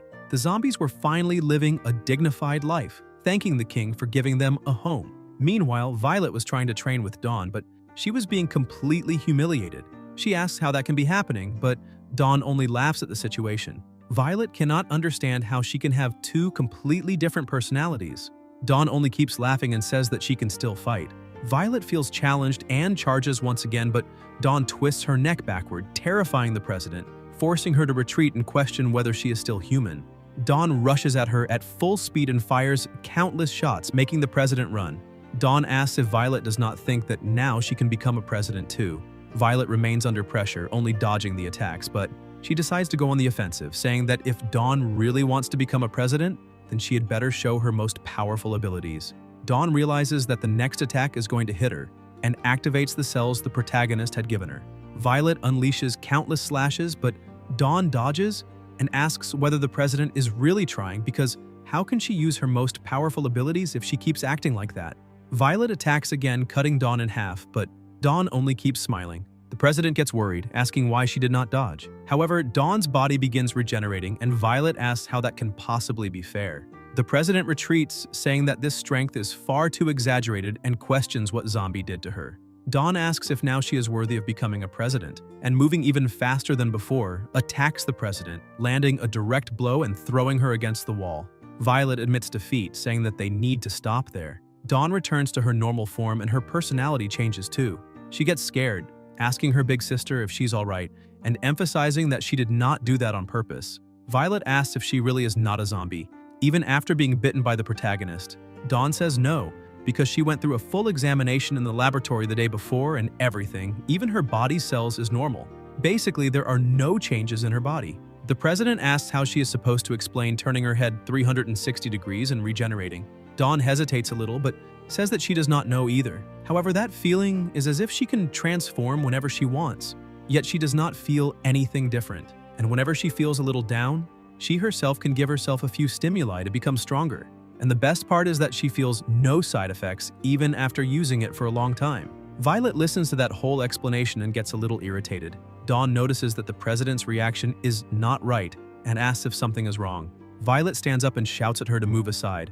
Dawn asks where the president is going and asks once more if something is wrong, but Violet only runs off in irritation, saying that it is none of her business. The people notice that the president is a little agitated and ask where she is going. She says she is going to City H and runs to a plane, crossing the country. Sometime later, already in City H, she keeps running in desperation, while her subordinates run after her asking her to wait. Meanwhile, in the city council building, the protagonist was in a meeting with his close aides. He was assigning tasks and tells Fur to be responsible for the Blue Flowers District. Gu will be the chief of the city police department. Lang will be responsible for civil administration, and Blackie will be responsible for the city treasury, which means that from that moment on, all of the city's money will be under his care. However, that responsibility is enormous, and the protagonist emphasizes that he must exercise control and account for every single cent of the zombie city treasury. Suddenly, Violet bursts through the door and the protagonist asks what brings her there. She runs up to him and Zombie points out that she arrived at the perfect time because he was just about to go meet her to report the city's current situation. But Violet says nothing and simply makes him open his mouth and bite her. As soon as she gets bitten, she runs back and thanks him, saying that he can do whatever he wants with her. He's left a little confused by that situation. Outside, one of her subordinates says that she is really fast. On top of that, he scolds her, asking if she forgot about that spy and says that she should not forget that the protagonist can control people's minds. So how can she let him bite her like that? Her position is very high, and If he controls her and makes her do something bad, what would happen then? But she had already made up her mind and says that if she can get a ridiculous increase in strength, the ability to reattach parts of her body, and on top of that never die, then she does not mind doing whatever he wants her to do. Even if he wants her to do a sensual dance in the middle of the street, she does not mind fulfilling his wishes. After that, the protagonist began to reform and develop the city he had received. After assigning work to his subordinates, the city slowly began to function. Clothing stores, hair salons, real estate agencies, and even a driving school. Everything was moving along exactly as it should. The protagonist looked at all of that and felt satisfied and fulfilled with the situation. And that was how the king began his calm life. Inspector Shane takes the protagonist's file and sees that he has a flexible personality, completely lacking in any striking personal traits, as if he were just another passerby. She truly cannot understand why the Academy of the Afterlife placed that person as the city's president. A subordinate approaches and asks whether she heard what the chief of the Stainless Steel Academy had said, because he was saying that the Academy of the Afterlife is inviting a zombie to become president, which means he was talking about that guy. The inspector says that this is normal among them because they are competing between academies, and it is nothing new for them to lie about each other. However, even if he was not lying, she also did not like the protagonist, since he does not have the personality of a leader, whether he's a zombie or not. So perhaps she will have to go there in person to see for herself what is really going on. Meanwhile, at the North Pole, a group of people was gathering. Professor Strange points out that he had heard a rumor that they had discovered the body of the ancient people there. A young man says that it is true that the body is a dried corpse thousands of years old, and that they found it while carrying out some experiments. The body is buried 500 meters deep in the ice, but they are trying to extract it using a crane. The professor tells them to be careful not to damage the body because, if it really is an ancient one, it could become a great discovery for all of human civilization. The team takes the utmost care in recovering the body, and the professor, excited and smiling, says that he truly hopes that it will be a revolution for ancient civilization research, because as president of the Academy's archaeological department, this is the first time he has felt so nervous. The crane manages to pull out a massive block of ice and slowly begins lowering it. A mummified body with a female appearance was truly inside the ice. The professor is astonished and asks if that is real, but suddenly something approaches the young man, covers his mouth, and bites his neck. Frightened, the professor asks who or what that is, because it is not part of his research team. But the others simply shove the professor aside, and the leader tells them to use him as a sacrifice. Those people ask the professor to stop struggling because they only need a little blood. As soon as the block of ice is placed on the ground, they begin breaking the ice to remove the body from inside it. As soon as the ice is removed, the woman who had been trapped inside steps out as if nothing had happened. Everyone present kneels, greeting the Blood Queen. They shout that they wish the Blood Queen a long life and eternal youth. But in a serious tone, she tells them to answer whether that damned zombie is still alive. One of her disciples says that he is still alive, and that even after 1,000 years, he is still more alive than ever.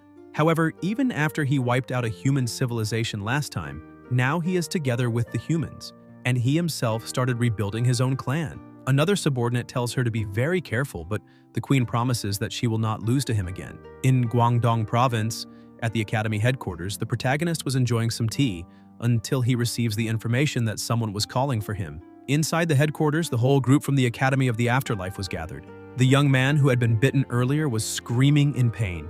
Violet asks what that thing is, because she has never seen anything like it. Lanky says that it also looks like a zombie, but according to the database, he is a member of the exploration team from the nearby province. However, the boy was found wandering at the North Pole. On top of that, the archaeological team leader who had been with him disappeared. Violet points out that they must call a professional. A short while later, the president of the undead arrives in a car, and his whole army welcomes the president. As soon as he enters the building, some people begin staring. A man walks up to him and introduces himself, saying that he is President Ying of the Iron Staff Academy. On top of that, he says that he heard the protagonist was one of the people who captured the professor. The protagonist greets him and says yes, but soon walks away. Ying smiles, saying that by the looks of it, that young man is nothing more than another assistant. But that makes the protagonist happy, saying that now he can shake hands with other humans and that he is halfway toward fulfilling his goal. Elvis Presley smiles and says that just by looking at the protagonist, he can already tell that he is weak, and questions who had the courage to turn him into a president. Chief Gang gets frightened when he sees that the protagonist was there, and thinks that those people apparently no longer want to live. The man with glasses asks where Chief Gang went, but the chief had hidden in fear, saying in a trembling voice that If he had known the protagonist was coming there, he would have stayed home. A short while later, Zombie goes to the room where the patient was. One of the doctors asks him to take a look and try to figure out what kind of monster that boy has become. But the protagonist points out that he does not even know what he himself is. So how is he supposed to know what kind of monster the boy is turning into? However, as soon as he looks at the boy's neck, he notices 2 puncture marks and is surprised. Violet notices that and asks what he found. The boy who had previously been completely out of control becomes afraid when he sees the protagonist. Zombie had transformed by accident because he got excited after realizing that the Blood Tribe had returned. His excitement was starting to go out of control and his power was released unintentionally, causing a massive explosion in the place. The young man who had turned into a member of the Blood Tribe was crying and trembling in fear, while the protagonist says that it is ironic because he could swear that members of that tribe had already been wiped out. The members of the other academies are thrown around as if they were nothing but paper. They ask what happened and why that president called Zombie suddenly blew everything up. The protagonist continued excited, saying that all of this was very interesting because he was certain that he had eliminated every last member of that species. But now he can see. He grabs the young man by the neck, ordering him to say where Little Red is, that little girl who likes poisoning him. But the young man screams desperately, saying that he does not know anything and begs for his life because he only became a vampire the day before. The people who had looked down on the protagonist begin to get scared, asking if that guy really is just an insignificant assistant, because that kind of strength is impossible. Chief Gang, who had already been frightened before, now panics and says that he knew it and should have stayed at home. The protagonist calms down and returns to his normal form. His companions run up to him, asking what he discovered. Violet asks what the Blood Tribe is that he had just mentioned. The protagonist points out that everyone needs to be extremely careful in the coming days after the Blood Tribe. Suddenly, he stops talking and makes a serious face. Everyone is startled, afraid of what it could be, but he apologizes because he forgot what he was going to say. The president yells at him, asking if his brain stops working when he goes back to his normal state. He apologizes once again, but he had really forgotten. The protagonist keeps apologizing, saying that next time he will make sure to remember what he is going to say. The others say that in the end, he really is just an assistant, but with a single look from him, the two begin trembling in fear. Somewhere else in the rain, one of the queen's subordinates asks what she thinks of that house, but the queen was not at all happy about it since they were in the middle of nowhere, huddled together like homeless people. Suddenly, 2 people arrive and toss a coin on the ground, saying that it was always said that the cities under that government were all well managed, so why are there still people living on the streets? The queen gets irritated, but her subordinate asks her to control herself and not stoop to their level. Her other subordinate sees that it is money and gets excited to pick it up. Seeing that scene, she becomes even more irritated and throws a can against the wall, asking why they even bothered reviving her if the clan had fallen to such a low level. But her subordinate starts crying, saying that she has no idea what their lives have been like over these last 1,000 years. She says that when the queen became a dried corpse because of the protagonist, all of them could do nothing but watch from afar. After that, he started exterminating the entire tribe. To survive and escape that divine punishment, they pretended to be lifeless. And because of Zombie's threat and absolute power, they chose not to appear during all those 1,000 years. No matter where they were in that world, they always tried to hide as much as possible, both from humans and from zombies, which means they had not left that little alley for 1,000 years. She asks the queen to look at Landling and see how he became an idiot. The queen says that then all of it was pointless and that there was no need for her to have been revived, because nowadays she is no longer an opponent for the protagonist. She can barely touch a single strand of his hair. Landling says that she is wrong because the reason they revived her is that they obtained a crucial piece of recent information. Reedy points out that they managed to find someone who can help her become invincible. The other subordinate agrees, and the queen asks who it is. Landling shows a photo of the professor, saying that he is the man who can make that happen. Meanwhile, the protagonist and the others were looking at the professor and his followers. Zombie asks why they still have not finished that guy off, because every time this happens, the person always escapes and brings back new problems. Violet explains that unfortunately they cannot do that, because first, they need to find the hidden experiments and the research the professor was planning to use against them. On top of that, the professor has many spies planted among the academies, so they need to use the professor as bait to lure them all in. The protagonist keeps saying that he can escape and asks whether they have anything prepared for that. But Ying starts laughing and shouts that that is impossible, asking how he could run away when he's already imprisoned like that. He points out that the protagonist was responsible for helping capture the professor, so because of that, he may be taken to visit and inspect the security. They leave the command center, where they had only been watching through the screens, and he is taken to the prison. They explain that that is a state-of-the-art prison, built especially to keep the professor there. They dug through an entire mountain. It is 3,000 meters deep and has 150 floors. There are 100,000 armed guards, and even by elevator it takes 30 minutes to go from the top to the bottom. On top of that, they have rocket launchers, anti-intruder weapons, and laser cannons. So all of that is just the appetizer. One president is guarding every 100 floors, for a total of 30 presidents and 2 chiefs watching that place. So how could one person possibly escape that level of security? On top of that, he says that they also installed bombs, so the professor is currently tied to the bomb detonator, and the power of the blast is greater than 10,000 tons of TNT. When someone gets close to him, the bomb will detonate, and even if someone manages to free him, they will die in the explosion. So even if a god were to descend there, all he would be able to take out would be a lifeless corpse. The protagonist, even in his basic state, feels secondhand embarrassment when he sees the humans' disorganized actions. He steps back, laughs, and says that he wishes them good luck, but he needs to leave. Meanwhile, in a distant alley, Ying's image was already in Her Majesty's hands. Upon discovering that they had put bombs on the professor, the Queen says that they are nothing but a bunch of disgusting men. As soon as Zombie leaves, Ying tells Violet that the inspector has already gone to President Zombie's city for an inspection, and asks if she's not going to warn her little boyfriend. She gets a little irritated and says that apparently he is the one who wants to date the protagonist, and asks why he is giving her that information. Ying says that Chief Gang told the inspector that President Zombie built a city for zombies, and that as for whether the president is or is not a zombie, that does not matter to him because he only recognizes strength, but she simply ignores him. Meanwhile, the protagonist was walking through the city saying that human cities really are very prosperous. Inside the prison, Four Eyes was disappointed, saying that this time, everything is over. But the mad professor was still obsessed with the idea of obtaining the protagonist's genes. His subordinate asks what he is talking about and points out that they will be executed very soon. But the professor explains that this will not happen, because before they can obtain all the research he made, they will not do anything. And before being captured, he had already instructed people to send his research data to places that even he himself does not know, so that bunch of idiots will regret keeping him alive. Four Eyes says that the protagonist is very powerful, so he has no idea how they could ever get his DNA. And even if they did manage it, it is basically impossible to create something stronger than that monster. But the professor keeps smiling, saying that solving that is very simple. As long as they can obtain a vessel strong enough to contain Zombie's genome, things will be easier. Four Eyes asks them not to talk about that there because that place has the highest level of security, and they are just ordinary people, so how could they possibly escape? The professor falls silent, and the person who is about to bring the food activates a delivery robot. As soon as the robot approaches, it places food into the professor's mouth, and Four Eyes immediately realizes what is happening. A communicator had been placed inside the professor's mouth, and he asks where the body of the zombie king he had created is. The man replies that it is being kept in Dr. Yino's laboratory on floor 200. The professor says that is very good and asks him to simply continue following the instructions and protecting the vessels properly. While the protagonist was walking around the city enjoying the peace, his cell phone rings.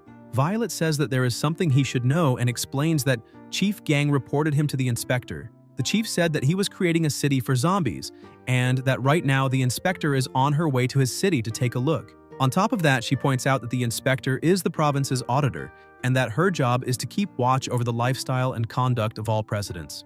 So if she finds out that he really is a zombie, he will be fired immediately. In a trembling voice, the protagonist asks whether the inspector would believe him if he said he is a human. Violet scolds him, saying for him not to act as if she herself had not gone to his city and seen zombies walking around everywhere. So he knows better than anyone what he really is. After that, she hangs up, and he shouts that now it is over because he does not know what he can do. But when he looks to the side, he sees some makeup. The inspector arrives at the airport, and her assistant says that the plane to City H has already been prepared. She gets out of the car and says that someone with such a weak personality, completely unfit to be a president, is unacceptable, so she is aware that she needs to find a reason to fire that guy. Suddenly, several trucks begin falling from the sky. Blackie runs outside and notices that the protagonist had returned. He asks what the problem is. Zombie explains that the chief inspector is coming there to visit the city for an inspection, so they need to distribute makeup as quickly as possible so that everyone can disguise themselves. Because if the inspector discovers that they are zombies, they will take the city away. As soon as Blackie realizes how serious the problem is, he starts coordinating the others to distribute the makeup, because if they do not want to go back to living in the ruins, They need to take care of each other's facial expressions. They try to use as much makeup as possible to improve their appearance. And even though he does not agree with it, he thinks that the king must have his reasons for making everyone act that way. Very quickly, booths for distributing makeup were set up, and the people there explain that if they do not want to go back to living under the bridge, they need to go over there and get their kit for all the zombies and share as much as possible. A zombie mother together with her son keeps looking at it. Her son asks what they are doing, and she says that for some reason, the king wants them to disguise themselves as humans. She goes to the booth, picks up her kit, and starts applying it to her face. Her son says that he wants to try it too, but she asks him to wait a little because she's still putting makeup on her face. But as soon as the child sees how different his mother looks, he gets frightened. A little later, the close aides return. As soon as the two of them see it, they're startled to realize that they are already disguised. But they ask whether Agu's disguise is not way too exaggerated because he is barely recognizable. However, the biggest doubt is what they are going to do, since the shape of their bodies was not very suitable for pretending to be human. Blackie puts collars on them and asks if Chen is already there, because they cannot see anyone. The two wearing collars say that all of them work directly for His Majesty, so why do they need to be treated like pets? Blackie asks what they are talking about and questions whether they were pets when they were alive. A little later, the plane approaches, and soon after she appears in the city. Her subordinate says that she is very wise because taking a train to get there was a brilliant idea. The inspector says that there are many presidents in the province, and they are close to one another, so their trip was most likely already leaked. So the best way to investigate properly is to avoid the people at the top and inspect the civilians directly.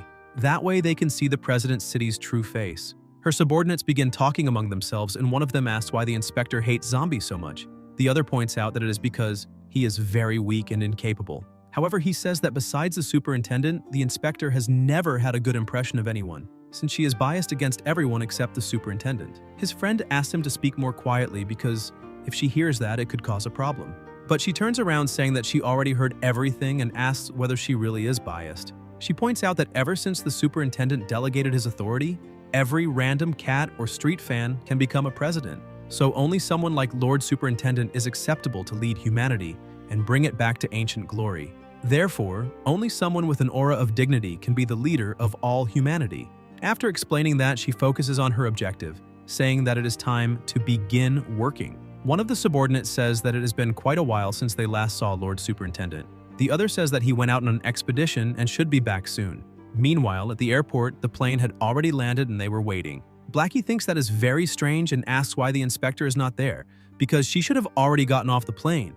Buff Piccolo says that they must have been delayed and that it is better to wait a little longer. Meanwhile, the inspection had already begun. The subordinates go to a shop and ask if they can ask a few questions. The first question is why all the products inside are made of eggs. But the shopkeeper asks what he is talking about because he cannot hear him or even see him. The agent is impressed and asks if he is a deaf and blind person. Meanwhile, his colleague was asking someone else on the street whether after the president took over that city, he had done anything to oppress the population. But the young man shouts that this never happened and points out that the king is super kind to everyone. Because not only did he give them a good house to live in for free, but he also provides free eggs every month. However, the young man's arm falls to the ground, leaving the agent terrified by the situation. The boy picks up his arm and runs off, saying that he heard his mother calling him for dinner, and explains that it is only a prosthetic, and they do not need to worry about anything. The inspector was completely irritated, asking why there is not a single person with a normal mind in that city because it is the first time she has seen humans as retarded as zombies. She asks if it is possible that the protagonist built a city full of weirdos and lunatics. However, she tells them to write that down because she can use that information to remove him from his position. One of the soldiers notices that the protagonist was standing still, staring into nothing, and asks if there is any problem. Agu also comes closer, asking what happened. The soldier says that he also does not know because the protagonist started acting like that after eating lunch. Agu looks at the situation and realizes that his king had started drooling and trembling. Irritated, he grabs the guard by the neck and asks whether he put anything strange in the king's food. The soldier says that he does not really know whether he made any mistake because the protagonist had said that he was hungry, so they prepared some spicy scrambled eggs. Agu asks if he said spicy because that is very bad. He explains that the king cannot eat that. The soldier, a little frightened, asks what happens if he eats it. Agu, terrified, explains that pepper is like a stimulant for his king and that now he will be stuck in berserker mode for at least a month. He calls Blackie and screams, saying that the king ate spicy scrambled eggs and that the situation is not looking very good. Blackie gets scared and asks if he really was unable to get rid of all the pepper. Agu says that he also does not know how the soldiers managed to get that, but the most important thing now is to know what they are going to do. Blackie says that it is useless, because even if he asks what should be done, he has no idea, since no one can stop someone like the king. Tanis asks if Blackie thinks the protagonist is going to kill the inspection team. Frightened by the situation, he says that unfortunately that is very likely to happen. Chen calls her team and says that it is better for them to leave because there is nothing else to inspect there. However, she notices a truck flying in her direction and dodges. The protagonist lands on top of the truck, crushing it completely. Terrified, she asks what is happening there, but the protagonist starts smiling while staring at her, saying that he would very much like to meet the inspector who has been after him, because he will take her on a tour through the city. The agents with her are horrified, asking what is going on. The protagonist was still staring at the inspector, who, trembling in fear, asks who he is. The protagonist keeps staring and asks how she can forget him so quickly, then introduces himself by saying that he is Zombie, the person she had been looking for all this time. As soon as they hear the name, the three of them panic, and the inspector says that she truly did not imagine he would be like that. The protagonist says that he simply removed his mask and starts walking toward her. Terrified, she asks him to wait and not come any closer. Zombie snaps his fingers, saying that the inspector traveled all that way, so he prepared some special gifts for her. He explains that he is a good host, so she needs to enjoy them. With a murderous aura and a cold look, he tells her not to worry and points out that they do not eat people. He lifts her up like a sack of potatoes and explains that this is a school zone, so there is not much for her to see there. Therefore, he would like to change locations. With a jump, he flies off, making her scream in fear. Almost leaving the planet, she screams for him to wait. Her subordinates panic when they see that he jumped so high, but say that they cannot just stand there watching and need to do something. The protagonist's close aides notice that the inspector is with him, and that they need to get there immediately. High in the air, he lifts her even higher and tells her to take a good look, because that is the city she wanted so badly to inspect. He points out that it has more than 2 million square meters, and that they even opened construction land. They have numerous white-collar workers, publicly traded companies, and construction workers. Therefore, they have many jobs there, and the plan is for that to expand even more. He points out that all of that can generate billions in tax revenue for Guang City Hall every year. Chen, who was completely terrified while being dragged everywhere, says that she understands already and begs him to put her back on the ground. But the protagonist simply ignores her, saying that now they need to talk a little about law and order. He returns to the ground but keeps dragging her around, saying that they always obey all traffic laws and regulations and that no one is allowed to violate them. A disguised driver ends up letting his leg fall off, cannot brake in time, and runs the red light toward the protagonist. While explaining traffic laws, he points out that if there is any infraction, they are simply sent flying back, and he kicks the truck, sending it flying very far away. The truck flies so far that it gets stuck on top of a skyscraper. Blackie goes over there to save the driver. The inspector screams that the protagonist just killed someone, but he says no, and points out that that is impossible because all his subordinates are incomparable powerhouses and would never let the citizens die. Her subordinates run over to her and the protagonist throws her back to them. He turns his back and walks away, saying that he knows very well why she is there. However, he will let her return alive, but he wants to make one thing very clear. With a terrifying stare, he looks at her and says that that city now belongs to him and that no one can stop him. He says that he hopes he made that perfectly clear, but if she truly thinks she has already lived long enough, then she can try to do something to take the city away. Her subordinates are horrified, and one of them says that they need to go back now because his legs have already gone numb. The other asks what is wrong with that guy and questions whether that is really something a human can do. And if they compare the protagonist to the department chief, he is far more insane, which makes them ask who the idiot was who said he was weak and cowardly because that person needs to be fired immediately. The protagonist starts walking away and says that they can leave now since they do not provide free food, so they had better go before he changes his mind. The inspector tells him to wait and admits that he really did an excellent job managing that city. But as a president, others may also be capable of managing a city. However, it is also necessary to have a certain level of combat power. Upon hearing that, the protagonist stops walking and everyone is completely stunned. She continues saying that only someone with enough strength can protect an entire city, and that unfortunately she still has not seen whether he truly has enough ability to protect it. All of his subordinates run toward her and try to cover her mouth, but Zombie asks what she just said and questions whether she really wants to see if he is capable of that. Even while everyone tries to stop her, she says yes. They go to the edge of the sea and his subordinates begin getting scared, saying that they have a bad feeling. The inspector finally approaches and asks why they are there, but the protagonist's aura was so terrifying and dense that it took the shape of a demon. Agu tells the inspector that whatever happens from that point onward is entirely her fault. She asks what he is talking about, but he only points out that it no longer has anything to do with them. The protagonist simply looks at her, and she asks what he is doing. But as he releases a little of his power, the stones around him begin floating, and he transforms once again into a human, leaving everyone there shocked and asking what had just happened to him. The ground and the sea begin behaving strangely.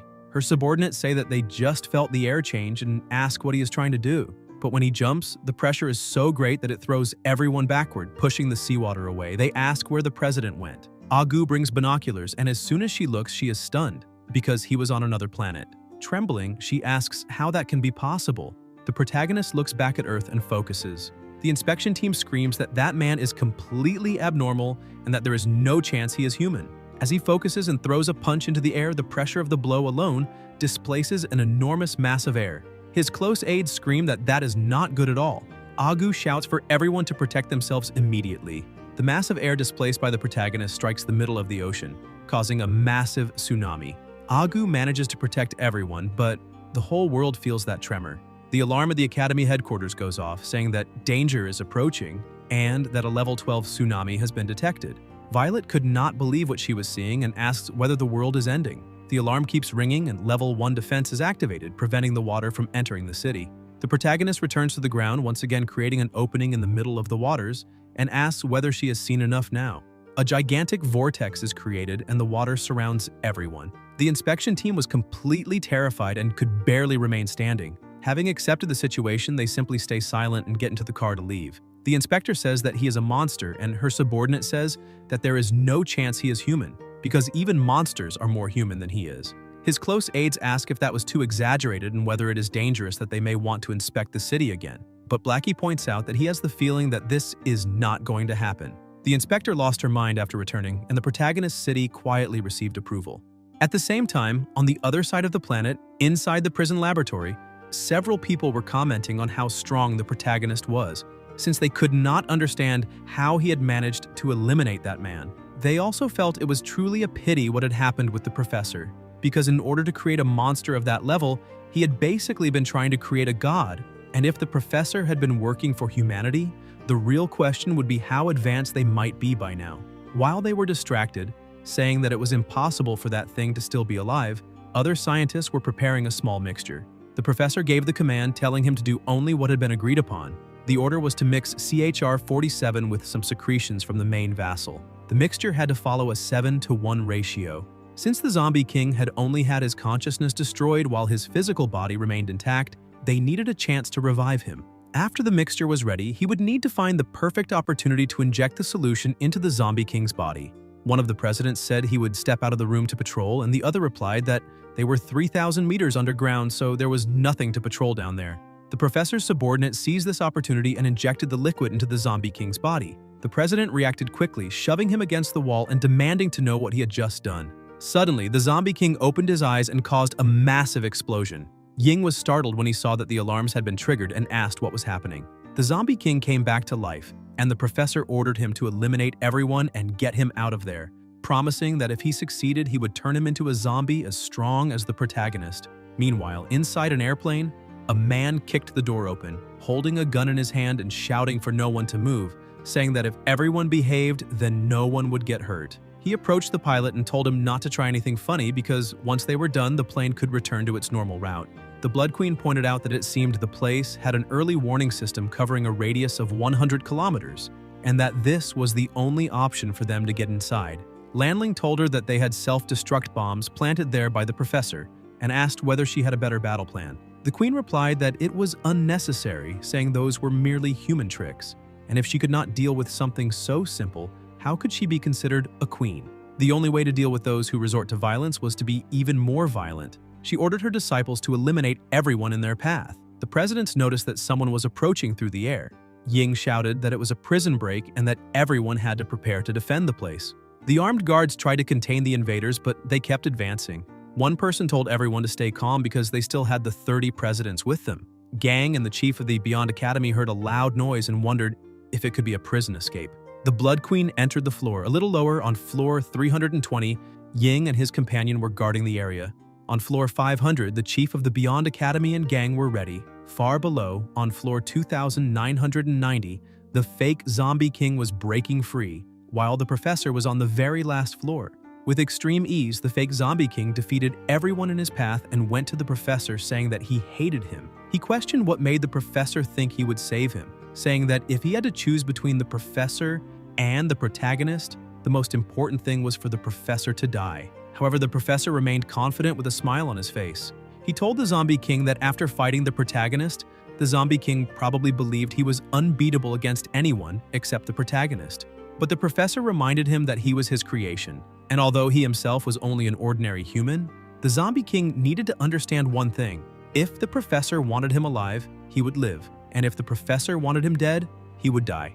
Therefore, his creation should not try to play games with him, since it was still very young. The fake Zombie King grew somewhat irritated by that statement, but the professor told him not to worry, explaining that as long as the Zombie King helped him achieve his goals and dreams, he would end his own life afterward.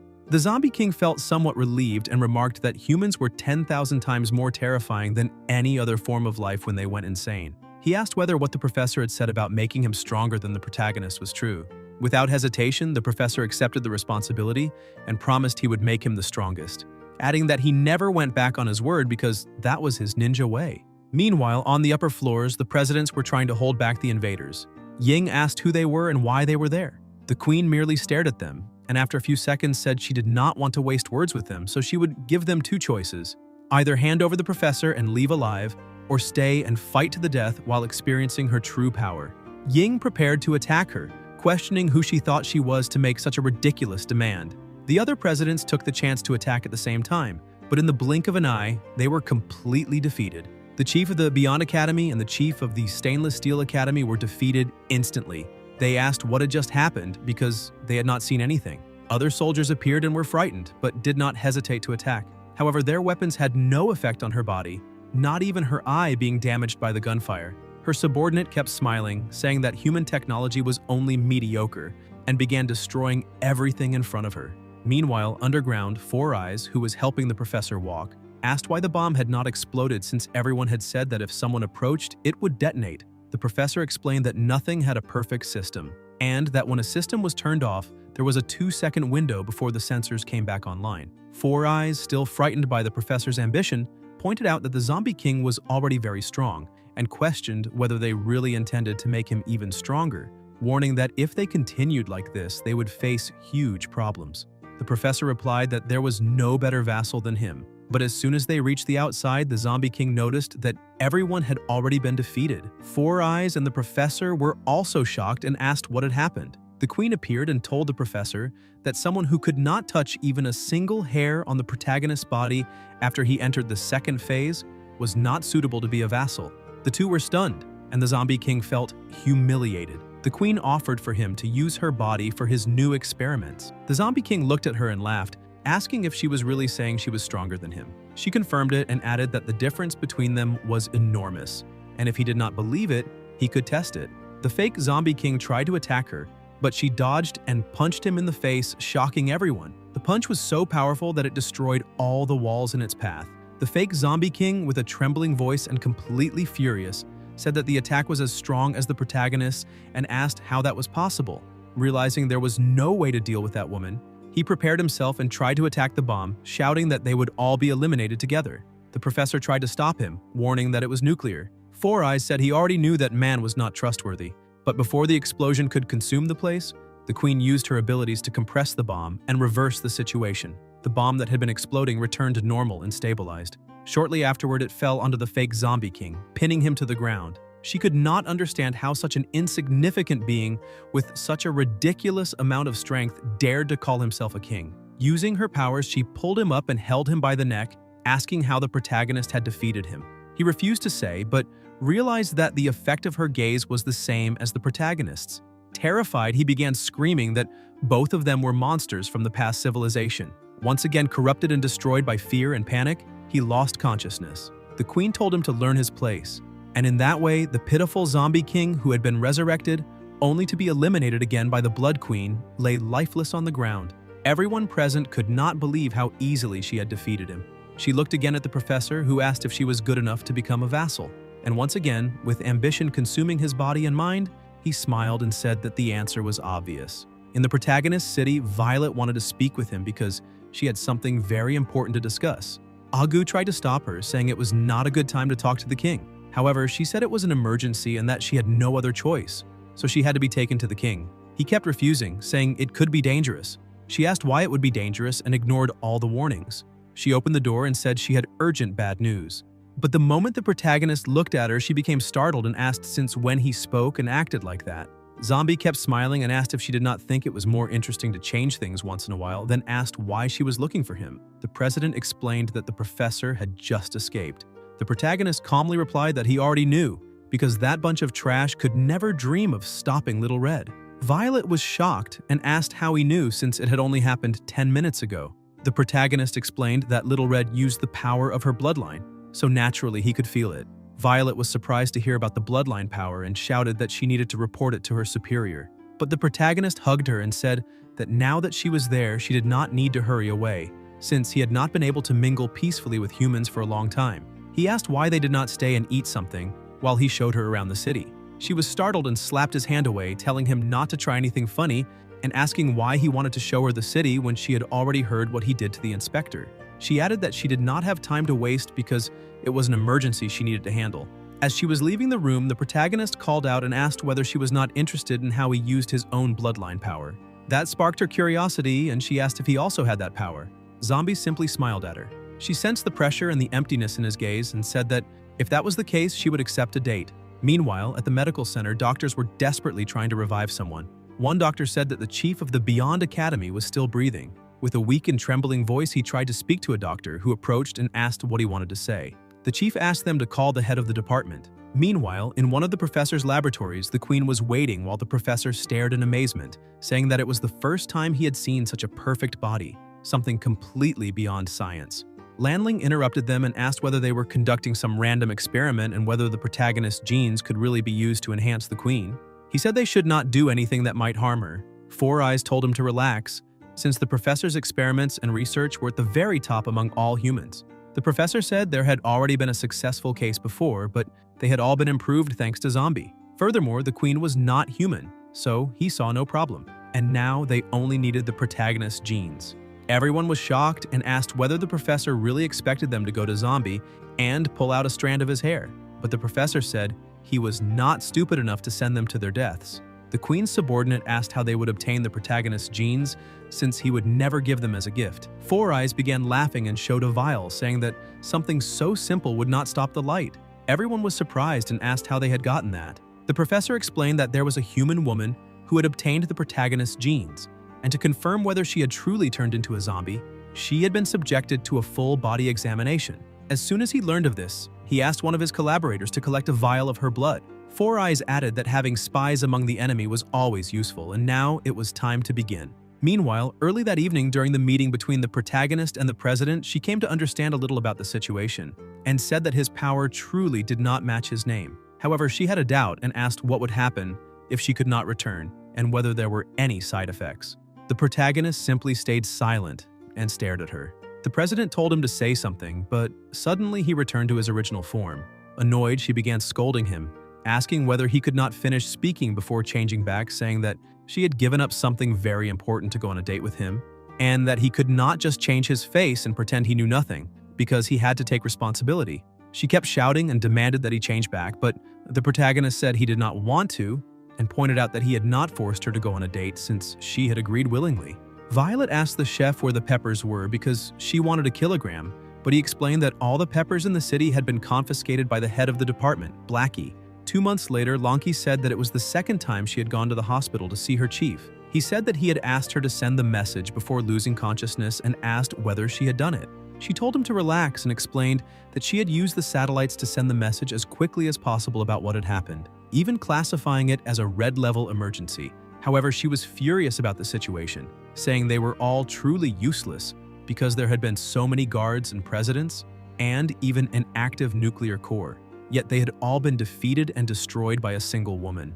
The chief explained that the opponent this time was completely different and that the core had obviously been activated, but that woman had somehow suppressed it and returned it to its normal state. Furthermore, he added that she was clearly not someone from their era. Lanki said she already knew that and confirmed that she had already sent the message to the head of the department, who was probably already aware of what had happened. In a completely remote place, someone remarked that they had never imagined there could be a city buried beneath the ground there. Moreover, the technological advancement there was far from low, which meant it was a pity that it had been destroyed. One of the agents received the message and said he understood, then called the head of the department, saying it was an emergency, but the head of the department was focused on something else. One of his subordinates approached him again and repeated that there was an emergency, explaining that the professor who had recently been captured had just escaped. The subordinates were stunned and asked if it was really what they thought. The head of the department said yes and explained that what they were seeing were the remains of a person from ancient times. He added that the body had more than 134 fractures, as if it had been broken by some kind of monster. However, what was truly frightening was that the remains had been burned to the limit, which explained why the body had not rotted even after hundreds of years, since it was basically an empty shell and had no research value. One subordinate looked around and said that there seemed to be traces of a huge battle there, but he could not believe how a place with such advanced technology had been damaged like that and wondered what kind of monster could have done it. The head of the department said there was nothing else for them to find there and asked what this emergency was about. His subordinate explained that the Beyond Academy had recently recruited a new president who captured the professor, but for some reason, the professor had managed to escape again, and many presidents had been injured in the process. Right now, the headquarters was in a state of emergency and their available combat power was insufficient. As the situation was being explained, one of the subordinates noticed something on the ground and began examining it, asking what it was. A sound echoed through the place and an illusion appeared before them. The subordinates could not believe that such technology was still functioning even after millennia of degradation. The projection said that it was the first time he had seen a human with that kind of physical strength. One of the subordinates warned the head of the department to be careful, but he asked why they were panicking when it was only a projection. The projection said it could make him more powerful if he swore an oath of life to protect human civilization. The head of the department said that was natural and there was no need to insist on it because he only wanted to understand the ancient humans better. He asked how they had been annihilated in such a way. The projection displayed a picture of the protagonist and said that he was responsible for destroying everything that was alive at that time. 1,000 years ago, the world was not like it was now, with only 2 great continents. Back then, the Earth was divided into 7 great continents and 8 great oceans. There were around 100 countries, and humanity was glorious. In order to increase humanity's power, they gathered all their resources, and many of them discovered the technology needed to build spacecraft. Their technological level reached an unprecedented height, and they were even able to fight aliens. But even their advanced technology was nothing before that existence, and the monsters hidden deep within the Earth were not even worth mentioning.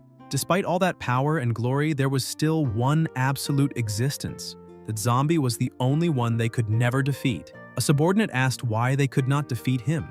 The projection said that it was all because of the protagonist. One subordinate asked the head of the department if the projection might be trying to deceive them, since that man did not look strong at all. The head replied that the ancient people would not joke about something like that, and apparently his subordinate could not even imagine the real reason why humanity had been fighting zombies since birth. The subordinate said the reason they built so many academies to resist zombies was simply because they were constantly being suppressed, since they could never eradicate them completely for some unexplained reason, which made him wonder if that unexplained reason was that man. The head of the department asked the ancient projection how they should deal with such a terrifying monster. The ancient one said his time was limited because he was merely a shadow of the past that had survived by placing his memories into an AI. He explained that in the past they had focused only on improving technology, but the head of the department had walked a different path because he had never imagined that a human physical body could reach such a level, which gave him hope. He said that with the head of the department's physical body combined with their technology,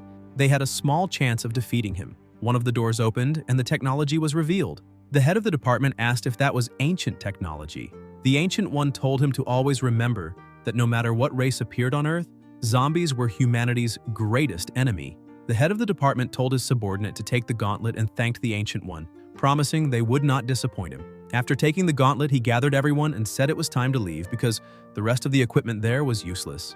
One subordinate asked whether they would search for the man shown on the screen, but the head said it was not the right time since they had to deal with the professor first. The world was too big, and finding a single zombie would be like finding a needle in a haystack. Violet received a call and told the protagonist that the head of the department was returning and had asked everyone to gather, adding that the protagonist should also go. He was surprised and asked who this head of the department was. Sometime later, the professor was about to reach his objective and suddenly began smiling, saying he had finally succeeded.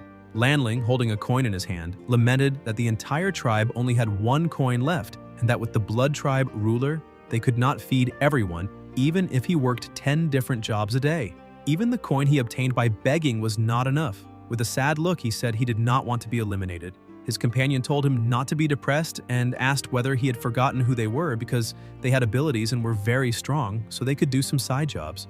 Lanling asked him not to joke and wondered what kind of job they could do. His friend said they could rob a bank, since on the way there he had seen one and everyone inside was slow and clumsy like slugs, taking 30 minutes just to withdraw money. It was the first time he had seen such an inefficient bank. With their abilities, they could solve the entire problem in 10 seconds. As long as they were fast enough, not even rockets could catch them because once they grabbed the money, they just had to run. And with their speed, they would be safe. Lanling became excited about the plan and agreed that it made sense. At the provincial headquarters, one of the soldiers approached the head of the department and explained that all the presidents had gathered and they could begin the meeting. The head put on his mask and said it was time to begin. Meanwhile, in front of the bank, Lanling was observing the place and commented that they were indeed very slow. He got into a car and asked how the preparations were going because they could not afford any incident. His subordinate told him not to worry since they had observed the location, and there was only a small group of people there, and when it came to robbing banks, they were professionals. Inside the bank, Blackie was reviewing the financial report for February. Lanling and his companions prepared to enter the bank, but they had chosen the Zombie People's Bank. A soldier delivered a report saying all the calculations were finished and the current assets totaled $435.5 billion. Blackie ordered them to review all the accounts again, saying they could not make mistakes because, as subordinates of His Majesty, they could not afford even a single error with the city's finances. The soldiers obeyed and began checking everything again. Meanwhile, the group entered the bank and told everyone not to move because it would be better for everyone that way. They began laughing and grabbing the money, saying they were rich. Blackie noticed smoke coming from somewhere and asked what was going on. Lanling laughed and said that finally they would never have to beg or live in poverty again. One of the agents approached Blackie with bad news, explaining that someone had just robbed one of the banks. He panicked. As they were fleeing in the car, Lanling excitedly held the money, saying they finally had a good life ahead of them, but he heard a strange voice calling him. He looked back asking who was calling, but quickly recognized that feeling. He began trembling in fear and grabbed one of his subordinates, asking the name of the bank they had robbed. The subordinate said he did not know because he could not read, but another said it was the Zombie People's Bank. Lanling became even more terrified and looked back, realizing death was approaching. Blackie prepared to attack, frightening them all. Lanling shouted for them to accelerate as fast as possible, explaining that the man chasing them was the most mysterious subordinate the protagonist had obtained around the year 800 after Christ. Blackie approached and said he did not care what they or the queen were thinking, but if they wanted to live, they had better return all the money. He punched the top of a building, causing such a tremor that all the cars around began to float. Lanling said that was not fair and asked if he was not being excessive. The driver said the money they had stolen would not even be enough to pay for the car repairs. Another person looked out the window and said it was over because he had completely lost his mind. Lanling shouted for his subordinates to split up and immediately returned to warn the queen that they had caused trouble, saying he would stay behind to buy time. He climbed onto the car and said their role was that of guardians, so he wanted to see how strong the protagonist's guardian was.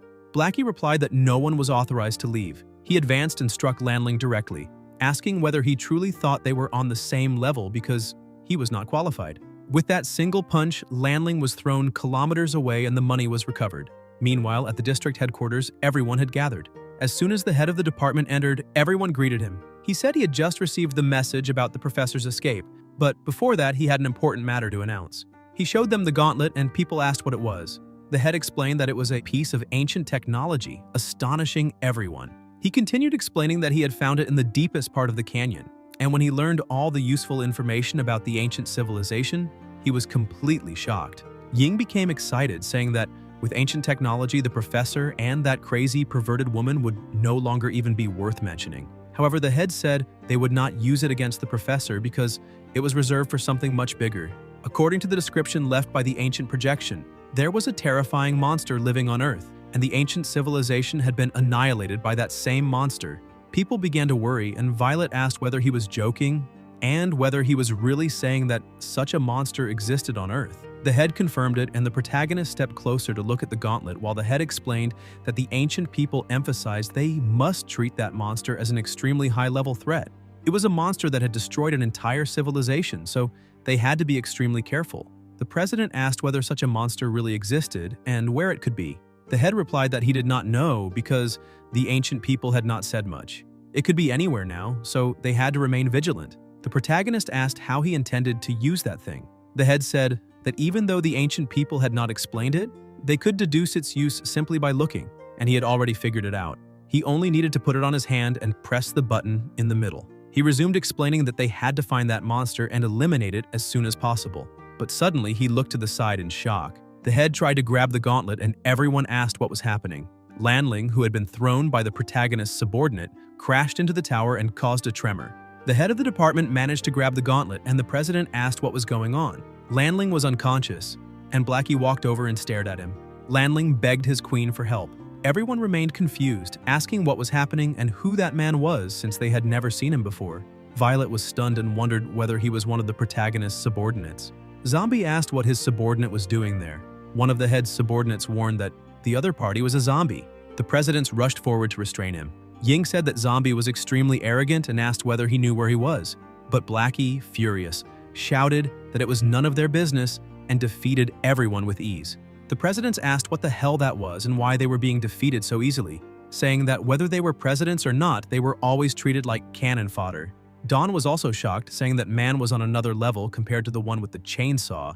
Blackie, extremely angry for almost losing his king's money, prepared for the final attack, declaring that they would all be eliminated right there. Everyone was terrified, but the protagonist stepped forward and punched him in the chest, releasing a frightening pressure across the area. One subordinate told the head of that department that the new president's strength was terrifying. He replied that he already knew, and that compared to him, the strength of ordinary presidents was like that of an ant. That meant the ancient people had been right and that the protagonist was even more powerful than he had imagined. Blackie realized that his king was standing before him and knelt down, asking what the protagonist was doing there. Zombie said that his subordinate could not eliminate them. Meanwhile, the head of the department put on the gauntlet to fight the protagonist. Zombie explained that this was their headquarters and that these were the people who had given them the city. Suddenly, in the middle of the conversation, something resembling an apocalypse began happening, leaving everyone confused. The Blood Queen had arrived. Violet asked who that woman was, and the other president said she was responsible for the attack. The queen stared with a different expression and shouted that she was now invincible. As soon as she saw Lanling begging for help, she ordered her subordinates to eliminate everyone and rescue him immediately. But the head of the apartment stepped in and stopped them, throwing them far away. The queen simply watched, while the head warned that things were about to get out of control and ordered his subordinates to evacuate the entire city and leave the rest to him. The queen told the human to mind his own business. The head advanced and punched her in the face, angering her and prompting a counterattack. The presidents could not understand how that woman could be so strong. Blackie told the protagonist that they had already started fighting, but the protagonist replied that it was not their problem. The leader of the department goes outside and says to the queen that her opponent will be him. She simply says that he is being very audacious. The department chief says that he needs to finish that with a single blow, and she agrees, emphasizing that this was exactly what she intended to do. The two prepare themselves and rush forward to end that fight, and the impact of their two strikes creates enormous pressure all around them. But the gauntlet is completely destroyed, and the leader of the department is thrown very far away. He becomes irritated, saying that ancient technology is complete trash, and that if he had known that, he would have fought with his own strength. However, the queen praises him, saying that he is the human with the most powerful body she has encountered in the last several hundred years, and that, if it had been 1,000 years ago, that piece of technology might have made their battle uncertain. But it is a pity, because now she will have to lay him to rest in peace. But before she can say goodnight to him, Vermint charges in from behind, forcing her to retreat with a devastating strike. The president tells the queen that apparently she picked the wrong opponent. The queen, a little confused, asks what is going on there, but Violet says that now she will handle the fight from that point on. However, her mood, her eyes, and even her aura are completely different from normal. Lanky becomes frightened and asks what happened to her friend. Even the queen is surprised. The young girl who serves the queen was trying to help her companion, but Dawn attacks her, throwing her against one of the buildings. The small subordinate asks who she is, but the queen realizes that she is not normal either. The leader of the department had no strength left to fight, and the other presidents could not believe what they were seeing. The little subordinate shouts at Dawn, telling her not to underestimate her, breaks free and backs away, emphasizing that she is not a small fish and should not be treated like one. But Dawn only keeps laughing, telling the girl to prove her strength. The young girl rushes forward but receives a direct hit, and Dawn asks if that really is the best she can offer. And once again, being controlled by her split personality, she gets excited by the fight and keeps attacking. The presidents are also shocked and ask when it was that she became so strong like that. The girl, feeling a little pressured, makes some impressive moves and uses blood clones. But Dawn is not easily impressed and manages to strike the real one with ease, making the other clones disappear. Since the name of that subordinate is unknown, she will be called the Blood Princess. The Blood Princess, after taking a strong blow to the stomach, asks if that girl is really human. Meanwhile, the queen uses a slashing ability, but the president manages to defend herself easily. However, the slash hits the city behind them, causing great destruction. The presidents who were inside say that that force is far too excessive and ask whether Violet had always been that strong. The chief of the academy from beyond says no, and emphasizes that he already said that something cannot be right, asking why her condition reminds him of something. The queen finally understands the situation and says that her new opponent is someone who has already been enhanced before. However, Violet is not the target she is looking for. She emphasizes that she is looking for the protagonist so that she can avenge the humiliation she suffered in the past. She closes her eyes and concentrates, and when she opens them, her presence is overwhelming. With a murderous aura, she emphasizes that she endured that for hundreds of years until reaching that moment. And now she can easily punish anyone who stands in her way. So since humans are not her target, she asks Violet to simply get out of her way. The president agrees, saying that the queen is right and emphasizes that her current strength cannot compare. And even if she uses stimulants, she will not be able to win. However, if everything the queen has is what she is showing now in order to defeat the true king, then she needs to rethink her assumptions because that will not be enough. Violet begins to laugh and says that she wants to show something very funny. The queen asks what she is talking about, and Violet says that it is her second form. With a smile on her face, her skin begins to peel away, and the presidents become even more frightened, asking what she is doing now. The energy that begins to be released is so immense that even the queen is impressed. The atmospheric pressure changes, causing intense pressure all around them. A few seconds later, the second transformation is complete, and the chief of the academy shouts in shock, saying that that cannot be true. Even the queen and the protagonist are impressed. Dawn also becomes excited when she sees that her superior can change forms. The Blood Queen cannot believe that such a thing exists because history is repeating itself once again. She believes that now they will also have a queen of the zombies. Violet asks her opponent if she is managing to contemplate life, and whether by any chance the two of them share the same feeling that there is no need for useless words between them. The Blood Queen uses her own blood to create a sword and tries to attack, saying that Violet is right, because only the weak keep using words. The president takes her own sword and cuts her hand, staining the blade with her own blood, saying that this is the improved blade. And with a precise and extremely powerful movement, she uses the Red Blade Rift ability, cutting the Blood Queen in half. The speed and precision of her slash were so great that she used the blood cells, pulverizing her opponent in a single blow. The subordinates of the leader of the department use their technologies and report the results, saying that apparently President Violet delivered an attack so devastating that she pulverized every cell in that woman's body.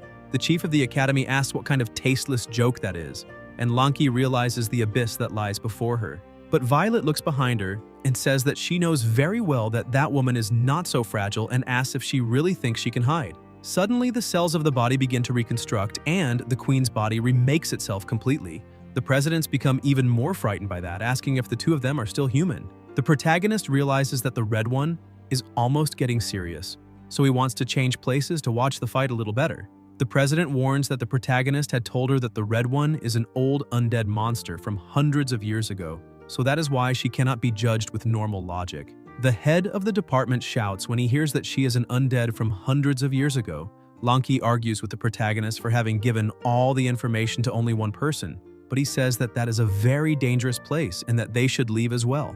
The two of them stare at each other for a while, and the queen, already irritated by the situation, begins to fight seriously, saying that they still have not finished the fight. But Violet had been waiting for that moment. Far away from that place, the protagonist keeps watching, saying that now they should be safe, but Lanki had gone over to him. Meanwhile, the two begin to fight, their blows so devastating that buildings are being cut as if they were pieces of paper. Violet takes a hit and, irritated, attacks with all her strength, terrifying everyone. Even the protagonist is impressed because she cut the city in half. People say that that cannot be real and that they must be dreaming. Meanwhile, a department chief was still struggling with the gauntlet, trying to remove it from his hand. The two continue fighting, and the queen asks what difference it makes if her opponent has a second form, because that still is not enough to defeat her. She gains a small advantage and throws Violet against the wall, and right after that she throws her sword, pinning it into the building. Lanki becomes worried since the president was not reacting. The leader of the department was moving the gauntlet very quickly, asking what was wrong with that thing. But suddenly something begins to appear and a strange voice tells him that it is going to borrow his body. Frightened, he asks whose voice that is and emphasizes that it is impossible for that ancient person to have entered his body. Violet grabs the sword and says that unfortunately the queen is right because she still cannot injure her. But in that regard, they are even, because she also cannot be eliminated. Lanki becomes jealous and begins to shake the protagonist, shouting that she wants that too, and telling him to do the same thing he did with her, because she is sure that it was he who gave that power to the president. But the protagonist refuses, saying that it could be very violent. Suddenly, another source of energy begins to appear, drawing the attention of the three of them. The presidents ask what that sound was, and something colossal begins to appear in the sky, saying that it has finally been revived. That incredibly huge titan begins to move in the middle of planet Earth, and the people who had been living their normal lives become terrified. Things begin to be destroyed, but the protagonist moves quickly, saving the people around him. The titan finally gets what it wanted, and the two women are forced to retreat. After being revived, the titan begins to laugh, but the leader of the department was still trying to stay alive and asks what the elder is trying to do. The elder apologizes and explains that he needed to deceive him because he must serve as a sacrifice for the good of humanity. The presidents who remained below ask what that thing could possibly be, but when they look to the right, they realize that the protagonist was holding the titan's hand. The two of them try to attack the titan, but it defends itself, telling them to get away because it has nothing against the two of them. Both of them are easily captured, and the titan tells them to stop acting like ordinary humans, because he had already studied the genes of zombies for centuries, and even so, they only use that to obtain stimulants and attack him, which is nothing more than something superficial. The protagonist, who is trying to restrain himself, begins to lose control and his first form takes over, laughing. With only the first form, he manages to twist the titan's entire arm and quickly begins to move. An elder emphasizes that he waited for a millennium, but the day has finally arrived. The protagonist was pushing the titan, telling it to get out of his way. The elder shouts, saying that the time for revenge has finally come, and asks what he is waiting for, telling him to assume his true form at once. And the protagonist answers that call. After assuming the third form, he pushes the titan's hand away with ease, surprising the Blood Queen. The elder says that the protagonist is underestimating him because he is nothing but a cursed monster. Lanki asks what is happening there, but the fight between them continues and several robots begin to be released. The two chiefs ask how the technology of the ancient people can be that strong because it makes them look like cavemen. However, that was nothing compared to the protagonist's strength, who was destroying all the technology around him with extreme ease. The elder shouts that it is not over yet, but the protagonist keeps advancing as if there were nothing that could stop him. The elder, who had already known the protagonist's real power, asks why he is not using his full power and whether it is because he is in fact being underestimated. The elder creates other completely colossal titans in the middle of Earth. The elder emphasizes that on the last night before the end of everything, he can personally witness that that is not the protagonist's true form. He uses the titans to attack him, but each movement of the titans was so devastating that it dragged cars and buildings along with it. With only one blow, he throws the protagonist to the moon, but that does not cause a single scratch on his body. The leader of the department, who is still trying to keep his consciousness, tells the elder to pay attention to the destruction he is causing and asks if he really needs to go that far in order to fight the protagonist. But the elder scolds him, telling him to shut up, and emphasizes that the protagonist needs to be eliminated at any cost. One of the titans goes to the moon to finish the job. However, Zombie keeps dodging the attacks while the elder says that that being must be eliminated no matter what price must be paid. But with only one blow, he brings down one of the titans. The leader of the department says that he saw the reports and that after the protagonist became president of a city, he was not cruel at all. Unlike what the elder had said, the city under his care is simply a good city like any other. Not only did it generate tax revenue for them, but it also helped humanity develop even more. He never harmed any human. Quite the opposite. He helped humans many times. So why can they not coexist? The elder tells him to remain silent and asks if he really believes that they do not want to live in peace. But the elder tells him to look at the protagonist and notices that he is smiling. Then he asks whether he really looks like someone with whom they can peacefully coexist, because zombies were supposed to be only an insignificant race. A random missile could eliminate all zombies, but one day, that cursed being appeared from somewhere no one even knows. And now the fate of all human civilization depends on his mood. If he loses control for even a single second, he can destroy the planet completely. So that kind of entity does not have permission to exist. Since he is not one of them, that means he needs to be erased from existence. The Elder analyzes all of his energy and activates divine punishment. Several Titans appear, driving their swords into the moon, trying to imprison the protagonist. However, that only makes him increasingly angry and his control is gradually disappearing. In a serious tone, he says the word strength and emphasizes that just because the Titans are large does not mean they have more of it. With a single snap of his fingers, he completely destroys all of the Titans, and even Earth, which was far away since he was on the moon, suffers the collateral effects of that snap. Lanki shouts that that is very dangerous and that they need to bring all civilians to the evacuation center. The protagonist charges at the Elder and throws him back to Earth, and with his own hands begins to tear open the ground. Meanwhile, all the presidents shout for everyone to spread out, and the people who are more prepared need to help those who cannot move on their own. While running, Lanki notices that the ground at her side is cracking, and when she looks back, sees that the protagonist is splitting the world in half with his own hands. She screams for him not to do that again, while the presidents say that that is a magnitude 20 earthquake. However, all that was happening was that the protagonist's self-control was gradually disappearing, and his absolute strength was destroying everything around him. He split a continent in half with the strength of his arms alone, but that was not stopping. The crack was crossing the entire world, as if it were being split in two. Ying asks how it is possible for such strength to come from some form of life. He holds Ying, trying to help her, but when she looks to the side, she sees what was really happening. The protagonist was beating the Elder, and with a single punch, he sends him flying several kilometers away. Almost losing consciousness, the Elder begins to laugh and asks the leader of the department if now he is managing to see, because that is the protagonist's true destructive power. Just by releasing his strength, the sea began to create gigantic tsunamis, and absolutely everything in the world was collapsing. Zombie had finally reached his true form, and the leader of the department asks what kind of creature that is. Violet senses something strange, and the queen begins to tremble with fear, saying that she has never seen that form before and asking if that is the same guy as before. The Elder keeps laughing, saying that it really is that form. That is the exact face he saw before everything was destroyed. They prepare to continue the attack, but the protagonist does not show any kind of expression.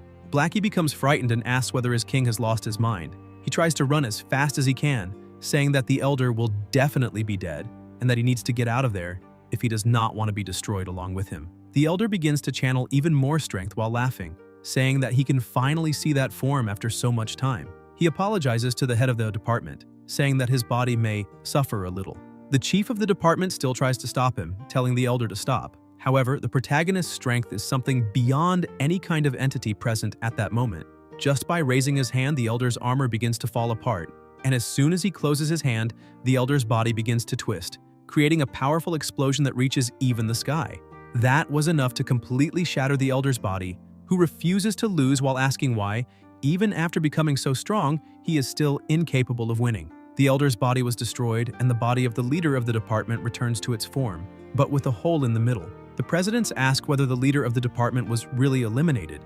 Blackie tries to communicate telepathically with his king, saying that they cannot be the ones who eliminate the leaders of the humans. However, the protagonist was acting like a true divinity, and by snapping his fingers once again, he manages to defy death, bringing life back to the body of the leader of the department, reconstructing his DNA and regenerating his body completely. While floating in the sky, his organs, heart, and everything else begin to return. The Blood Queen cannot understand how one person can have that amount of power. Not even Violet could believe what she was seeing. The leader of the department, after having his body regenerated, regains consciousness and asks whether he is really alive. He realizes that the protagonist was beside him, but he could not say anything. And it was at that moment that the head of the human department finally understood why the ancient people had made such a great effort to get rid of the protagonist. All of that was caused by fear of an entity that is beyond life and death. None of the presidents who were watching that could believe what had just happened before their very eyes. Violet, still frightened by what the protagonist might do, runs to him, screaming his name, but as soon as she gets close, he had already returned to his normal form and asks whether she can now use the power of the bloodline. She also returns to her normal form, saying that thanks to him, she achieved that power. However, she would really like to know why he decided to destroy everyone's home and almost end the world, when he could have simply eliminated the Elder with a single strike, just as he did a few minutes earlier. The protagonist apologizes and emphasizes that he did not want to frighten the humans, because if he destroyed that power of the Elders with a single movement, it would create panic once again. The Blood Queen realizes that no matter what she does, she will never be capable of reaching even 1% of the strength needed to equal the protagonist. That event caused the southern continent to shift by 130 kilometers. That completely changed Earth's climate and created an even deeper valley. 2 months later, since the humans managed to evacuate in time, there were not so many losses. Zombie architecture firm was solely responsible for rebuilding the many provinces that had been destroyed.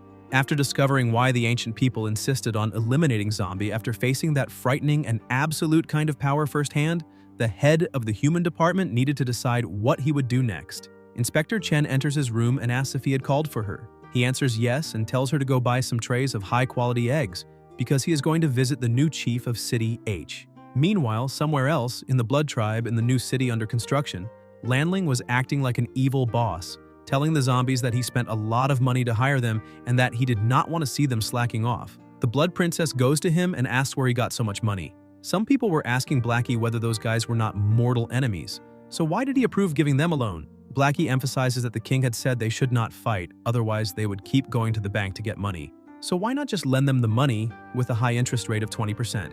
In return, they can pay that back by working for them. With that kind of interest rate, they will need to work for the next 300 years to pay everything off, and his companions think that he really has a very dark heart. Lanling asks where the queen is, but the princess says that she does not know because she is probably still in her room. The Blood Queen never imagined that the protagonist could have an even more powerful form. She had not thought about that in the past. With the stimulants, Zombie had only used a small portion of his power to face her. Seeing his new form eliminate the human elder like a god, the Blood Queen, who had always pursued power to defeat him, finally understands that she would never be able to finish him. While everything seemed to be going perfectly well, Four Eyes and the professor managed to find the place where the elder had been. He looks at the elder's body and tells the protagonist that even if it costs him his life, he will not give up. The protagonist's alarm clock begins to make noise and gently he turns it off. Well, that is Zombie.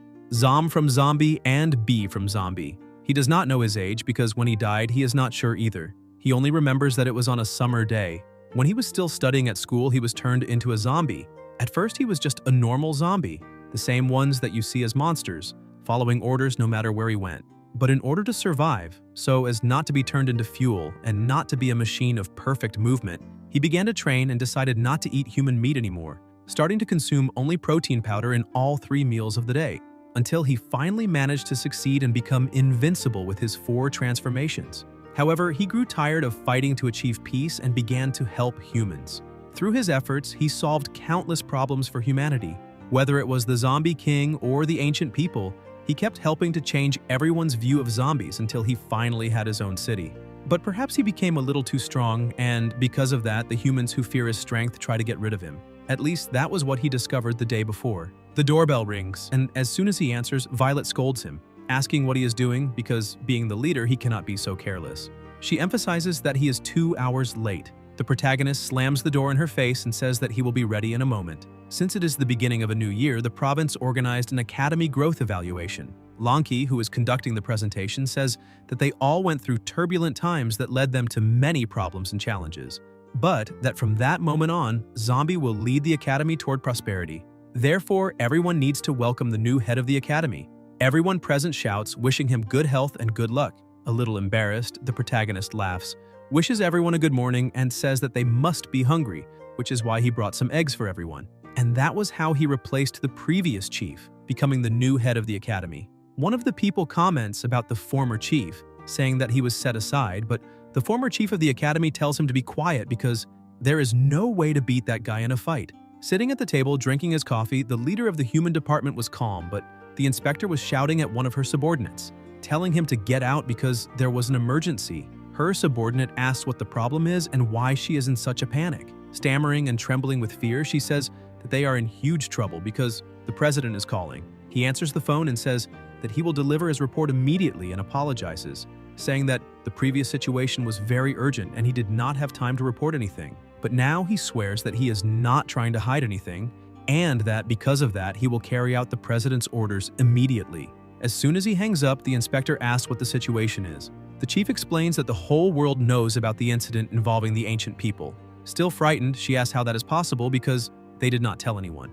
But a creature of that size did not need to be announced, because it would hardly go unnoticed. The department chief asks how she thinks that would not be possible and explains that with the great commotion that caused, even the other side of the world would know that something was happening there. She says that, according to the news reported in the north, the southern continent had a great battle. The suspicion is that it was caused by ancient humans. The chief of the department emphasizes that this is still not over because the exchange meeting is about to begin.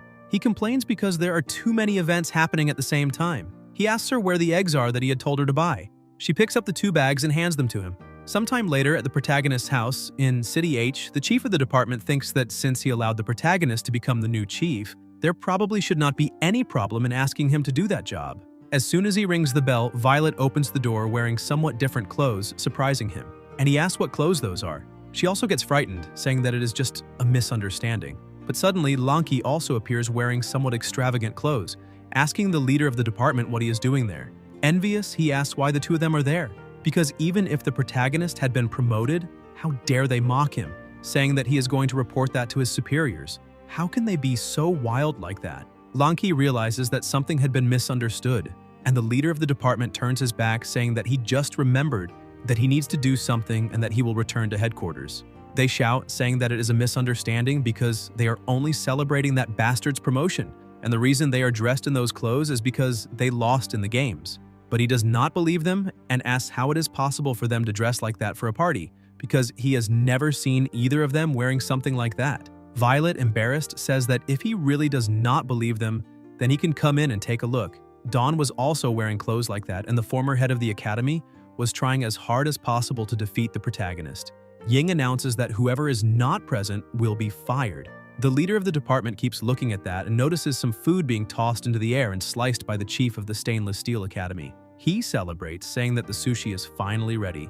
But as soon as he looks at the door, he realizes that the leader of the department is staring at him and, frightened, shouts that that is not what he is thinking, because he only did what the protagonist forced him to do. However, the chief says that it is a good thing everyone is there, because that will save him the work of searching for each of them, since he has a very important announcement to make. Guys, if you enjoyed the video, leave a like, comment, and subscribe to the channel so you don't miss new content. Thank you.